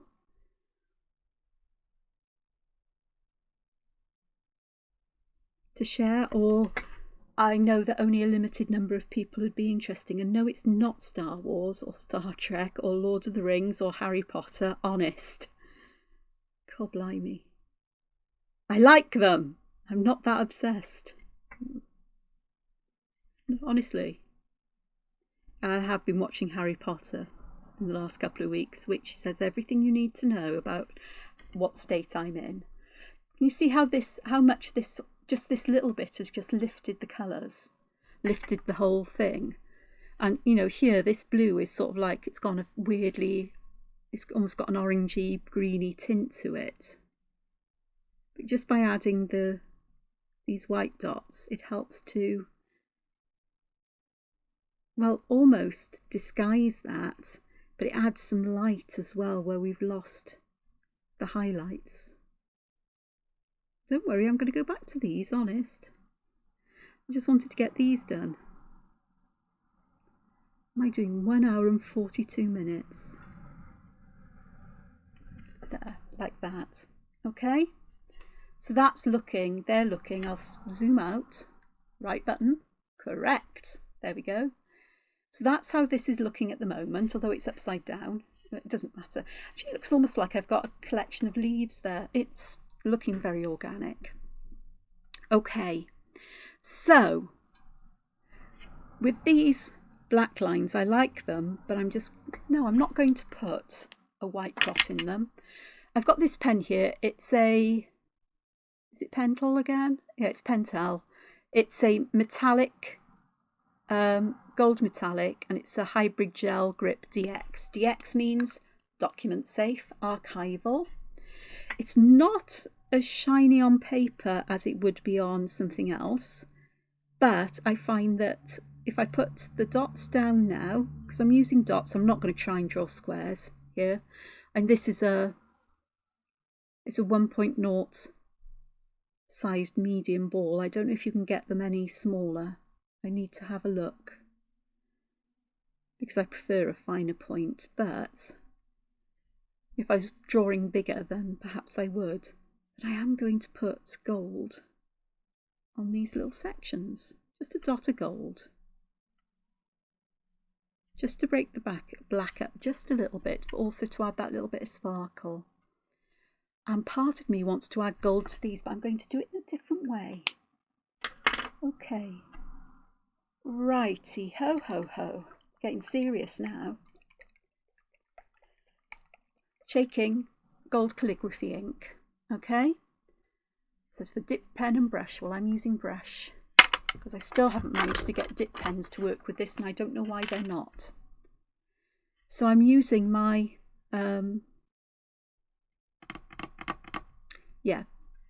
this brush, and I'm going to use this to put some of the gold ink in these sections,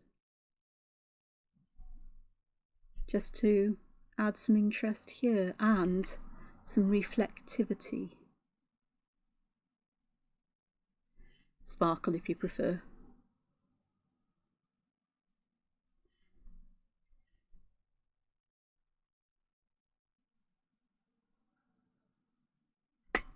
So I've got that there. So I'd love to add some to these other sections, and I think I will, but I'm going to do dots going up these sections here. Need a bit more of the ink. I'm not dipping my brush into the bottle, I'm dipping it into the cap. Oh gosh, you couldn't see, could you? Look at that, I've smudged it over there. What an idiot. It's okay. This is, oh, yeah, I should have used a different ink. One that's permanent when it dries, because this isn't. Should be okay. It might smear with the Mod Podge, that's all. So I've got some gold going there. I also want to put gold in here. Oh, actually, I really like adding this with the water brush, because the water that's flowing into the brush hairs is actually making it quite nice to add. Oh, I must probably squeezed it too hard now, so I must probably have too much water, but hey ho, it is what it is. And the nice thing about this is that it's translucent, is it? I can make it translucent by using a lot of water and not a lot of ink. But the underlying colour and the difference in colours will show through. Let me move up a bit. Depends how much of this I choose to pop on. Actually, that's working nicely with the water flowing. I'm just getting a very thin amount in various places, and then that will tie where I've used gold with the whole design, won't it? And again, I'm not worried if this goes over the black lines. Not today. There's a limit. Today I'm just about reaching my limit now. I can feel I'm getting tired. Yes, I know I can take a break and come back to it, but if I do that, I'll fall asleep and I might not come back to it at all. Right, let me have a look. This is a bit on the clumsy side there. There we go, that's okay. I'll be all right. So I've got some sparkle and shine there, so if I can move it, you can see shine. I do need to go over some of the black lines with some ink though. Okay, I've got a little bit there that wandered, so I'm just going to pick that one up, hopefully. Still a bit there. Oh, you can come. Yes, that's better. Okay, have I got anywhere else where I can put some gold? Yes, I do. Because as long as I work very, very cautiously, what you can't see is I'm working this ink in. Very light-handed, so hardly any of the brush is touching. And then I can get some gold in these sections,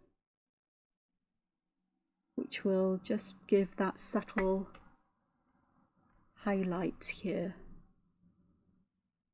which I think is what I need. And I may need to go over the lines with a brush, but if that's the case, it is what it is, and not lines with a brush, with a pen even. It is what it is, and might take an extra bit of work, but we'll see. It's just that extra lightness that's needed. Again, rather than having it all quite dark blue and black, that's added something to those to lift them. Could have done the same just with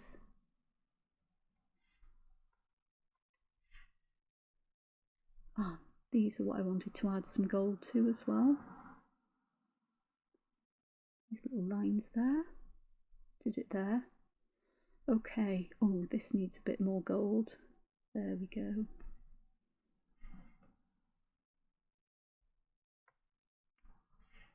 And then I've got these ones to do here.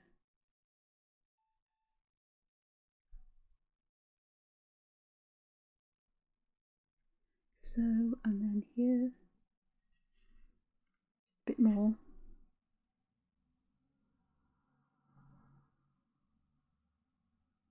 Like so.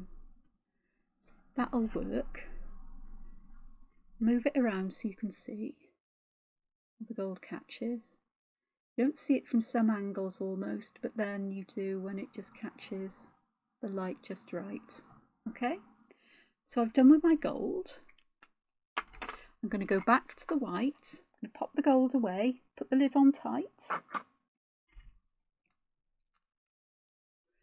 going to get my pen, my white pen working, and then I'm going to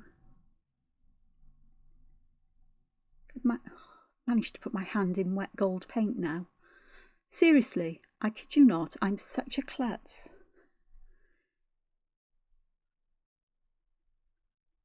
Got gold and black and all colours over me. So here I'm just going to add rows of white dots at the centre of these sections just to add highlights in. Right, come on, stay down.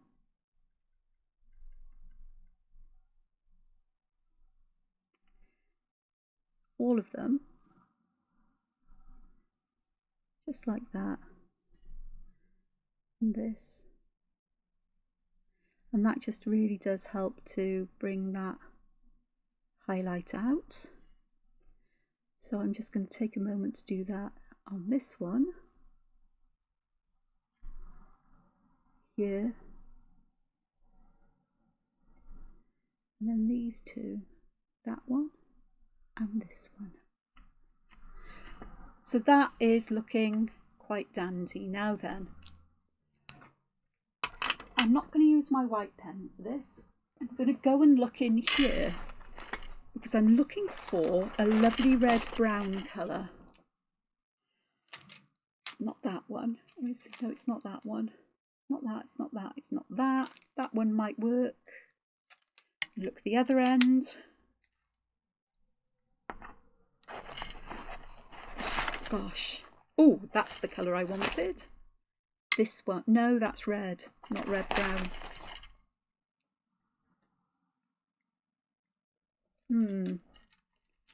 Hard to know. Oh, that one. Or that one.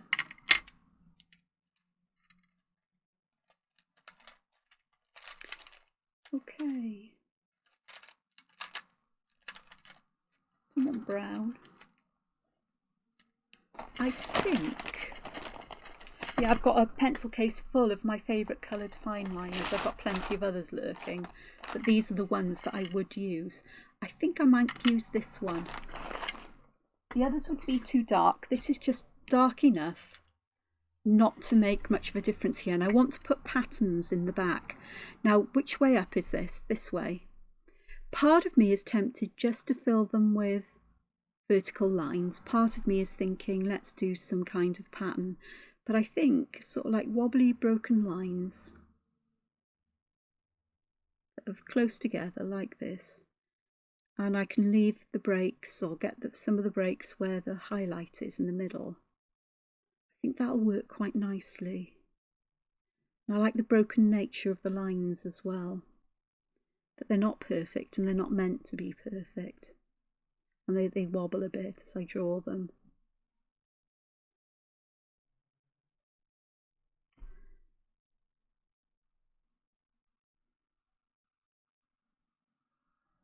Well, that was a sudden, quick, heavy downpour. It's all finished now. Yes, weather reports from Pontypridd.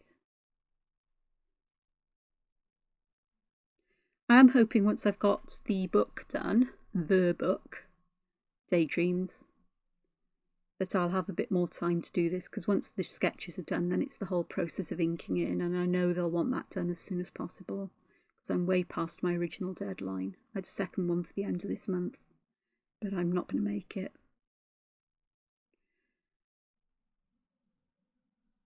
It took me longer than I expected to get myself in a place where I could focus on it, and every time I've focused, I've drained myself again.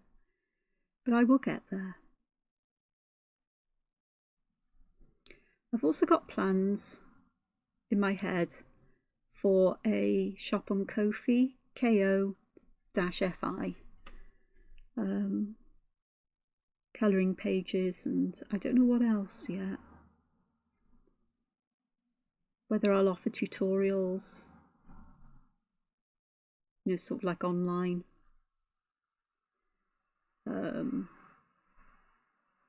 Something else, I don't know. Original artwork, maybe. that's something I've looked into, and I'd close my Etsy shop if I did that, because I don't really keep up my Etsy shop, and it's a bit of a pain there.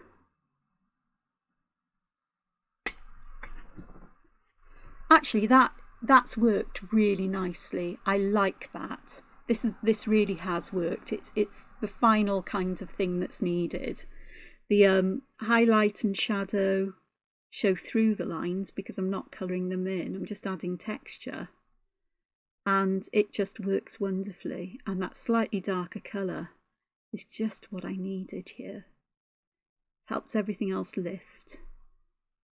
And this is a lovely colour. I'm not sure which one this is. I think it might be yellow ochre. I'm not sure. But it's a Staedtler Triplus.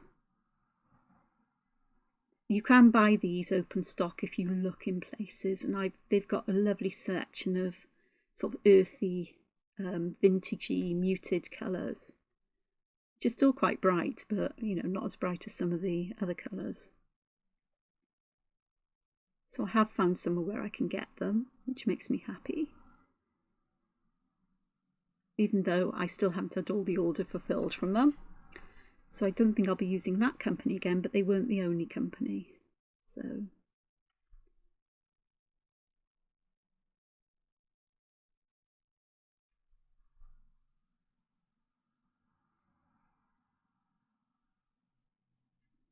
we shall see. Some fantastic colours I got, ones that I wouldn't normally have in the full set. So if I buy a full set of Staedtler Triplus, there's only a few in the full set that I ever use. There's some, I think some of the colours I've bought are in the biggest set of 60 or whatever colours, but I wouldn't use most of them. So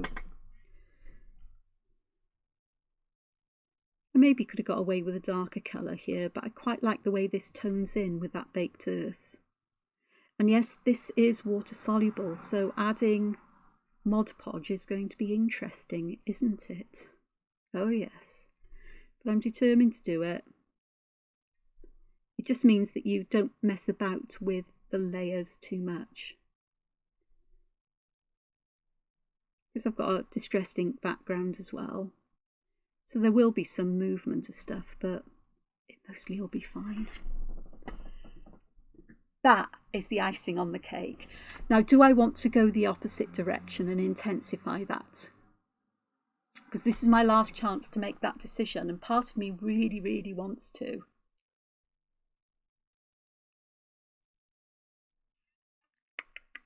It's so hard. I really, really do want to. I'm going to. There you are. You get me for a bit longer, for over 2 hours now.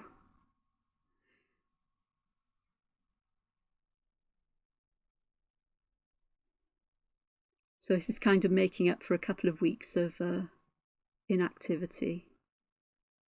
I haven't even done social media or anything. I've really been out of it.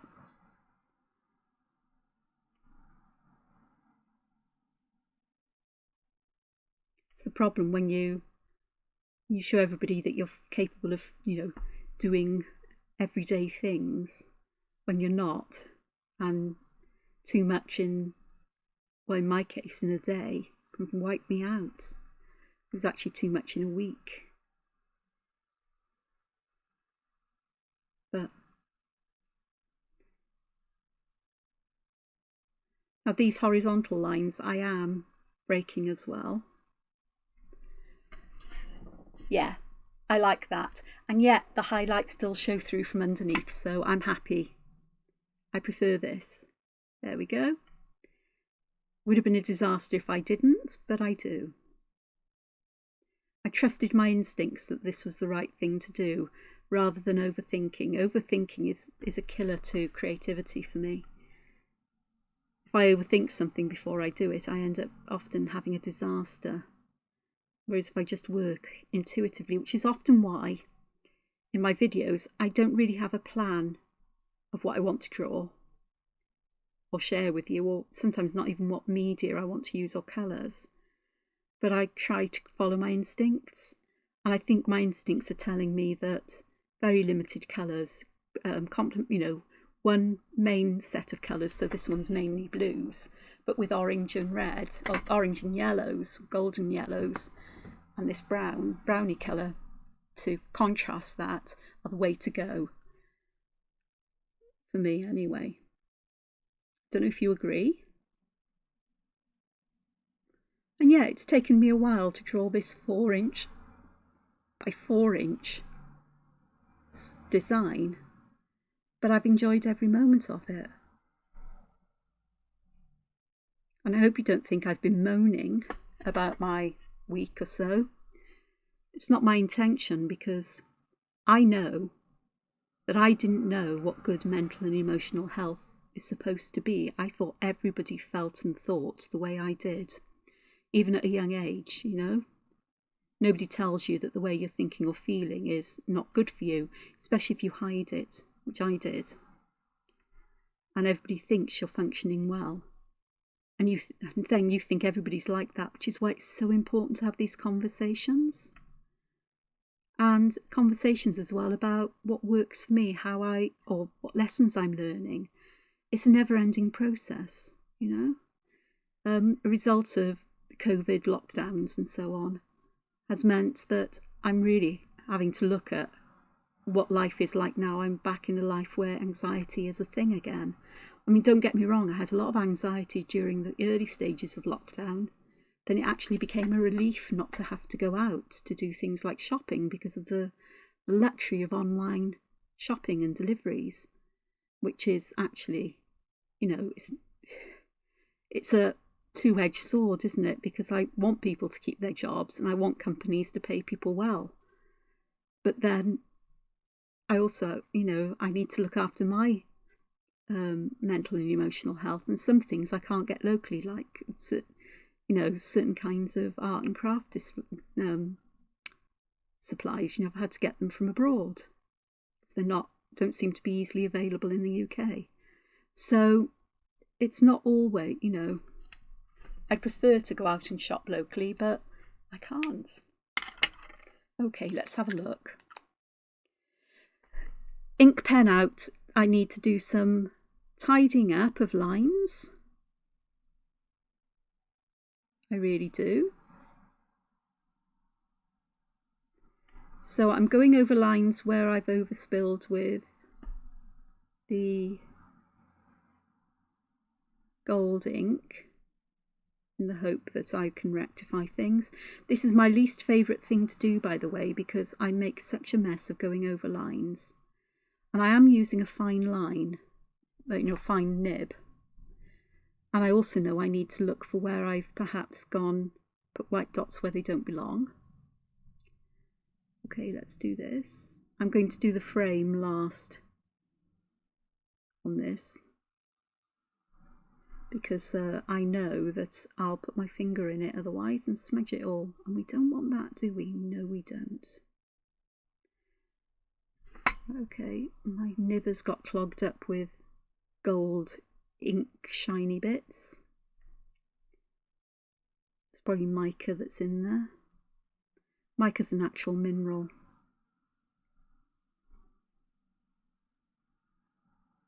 There's different kinds of it as well. Oh yes. Yeah, I got an interesting geology, rocks, fossils, minerals, you know.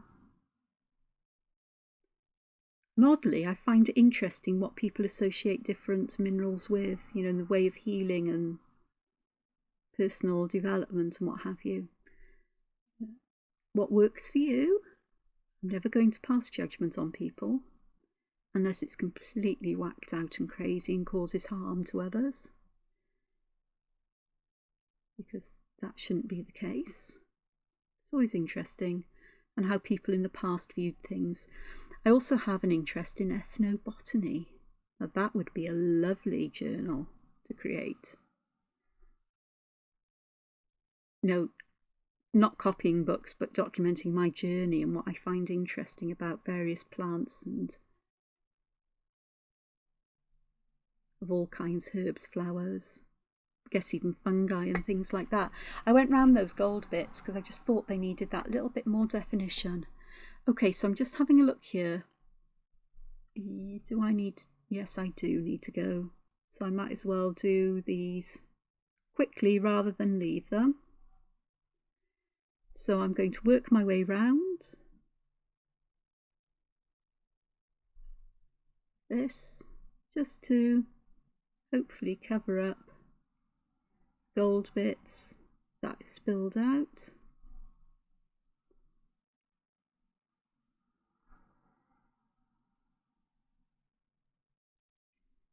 So I've got a darker line back here which will be lush.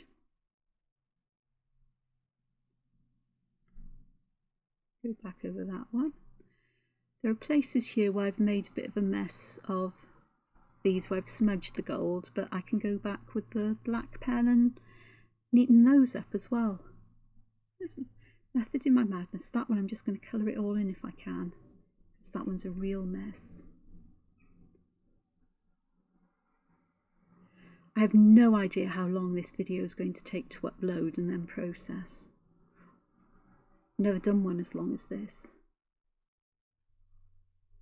We'll see, won't we? We'll see. And I know, sorry, I can't remember the name. Your name, who requested or suggested that they'd love to see me do something like this from beginning to end, rather than leaving things partly done with enough information for you to finish the project. They want insights into my decisions and things like that. They said they'd find really interesting, so this is why I've done this. But I also could have split it up into 2 videos quite easily, I think. So that is everything that I want to do. I could add patterns around the edge, but I'm not going to. The one thing I want to put here is July 2023. And the other one thing I'm going to do before I apply Mod Podge, oh yes, we're going to finish it off completely, is I'm going to give this a heat and a dry in the hope that everything gets stuck, the inks dry fully, they sink into the paper where possible, so I can quickly apply a layer of Mod Podge. I'm just looking for a brush. I haven't got a big one in here. I'm going to have to go and get a brush.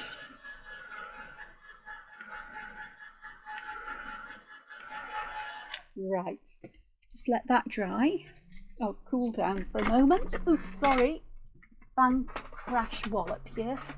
I've got my, got a silicone mat here which I've been using for, look at that, all the Mod Podge on you. Look at this.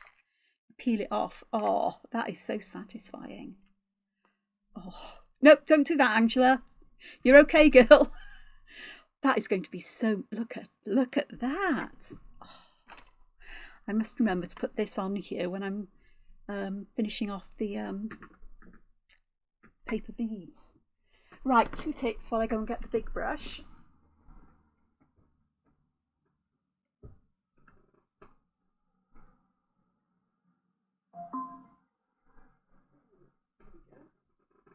Left it drying in the bathroom. The bathroom's closest to me for washing things. Right, okay. Mod Podge time. There. Fingers crossed, everybody, please. Although by the time you see this, I'll have done this. And if you don't see this, it means that it was a complete and total disaster and I'll be filming another video instead. Let's have a look. Ooh, that's horrible. I'm not sure I want that in there. Right. So, Mod Podging. Working as quickly as possible without overworking. Not worrying about the streakiness of this because this is the first layer, and once the first layer is dried I can then go back and add more. I can already see that this is having a lovely effect on this. Yeah, it's going to bend because Mod Podge is wet. That is brilliant. It actually hasn't shifted anything. Right, okay, so let me get my heat tool out and let's give this a, that's a bit thick there, so I'm just, it's almost dry already. How amazing is that? Let's give this a try. I got fingerprints on one side, that's fine.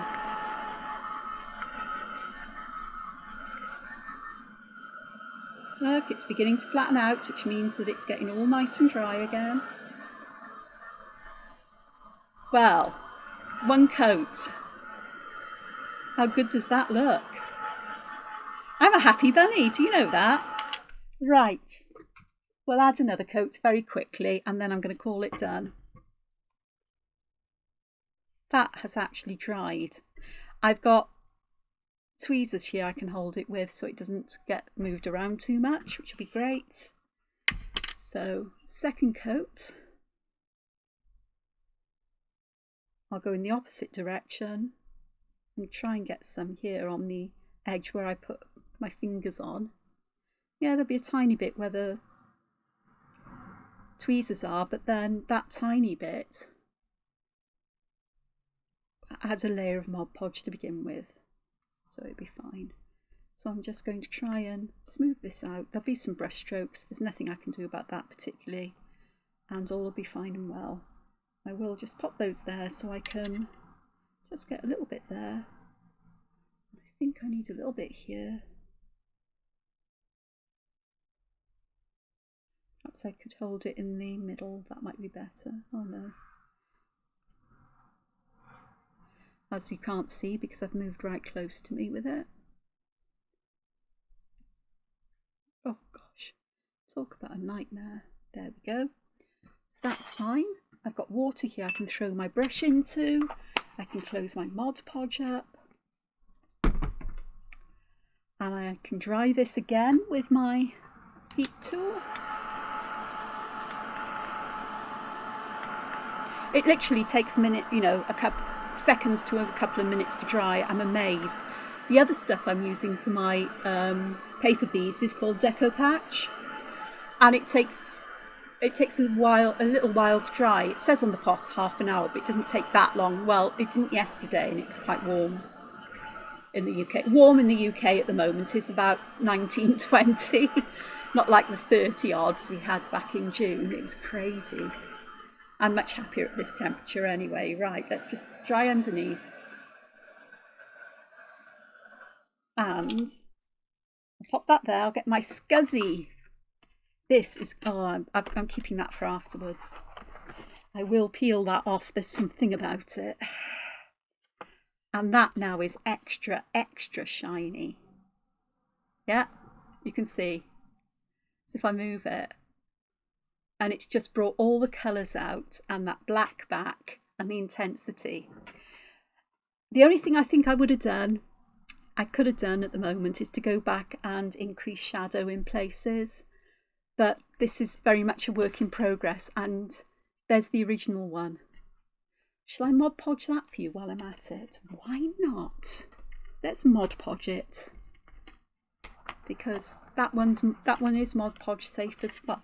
It appears that everything is Mod Podge safe, which makes me even happier. Because I am done with that one. Do you know that? I can breathe a sigh of relief now that I've used Mod Podge on a drawing like that. You can get different kinds of Mod Podge. You can get a satin one, a matte one, but I went for gloss because I do like that high shiny finish. High shiny? Highly shiny. The glassy finish. And I love the way it brings the colours out so beautifully. So where things have perhaps gone a little bit on the dusty side, it restores everything back to, like, where's that pair of them? Right, down, stay, do not move. No, you are not moving. We are not having moving bits here. Right, that bit there just needs that to go on. There. Right, quick blast of the heat tool. Let's try that one layer. This is my favourite finishing thing to do. Sorry I was off the screen, but you get the idea. I mean, you know, I'm just plastering Mod Podge on everything. And already the colours are so much nicer. I'm grinning. phew, you get to see the whole of this video, 2¼ hours. So I haven't done this one in the video, as you'll know, but it's just nice to show you how things behave and react.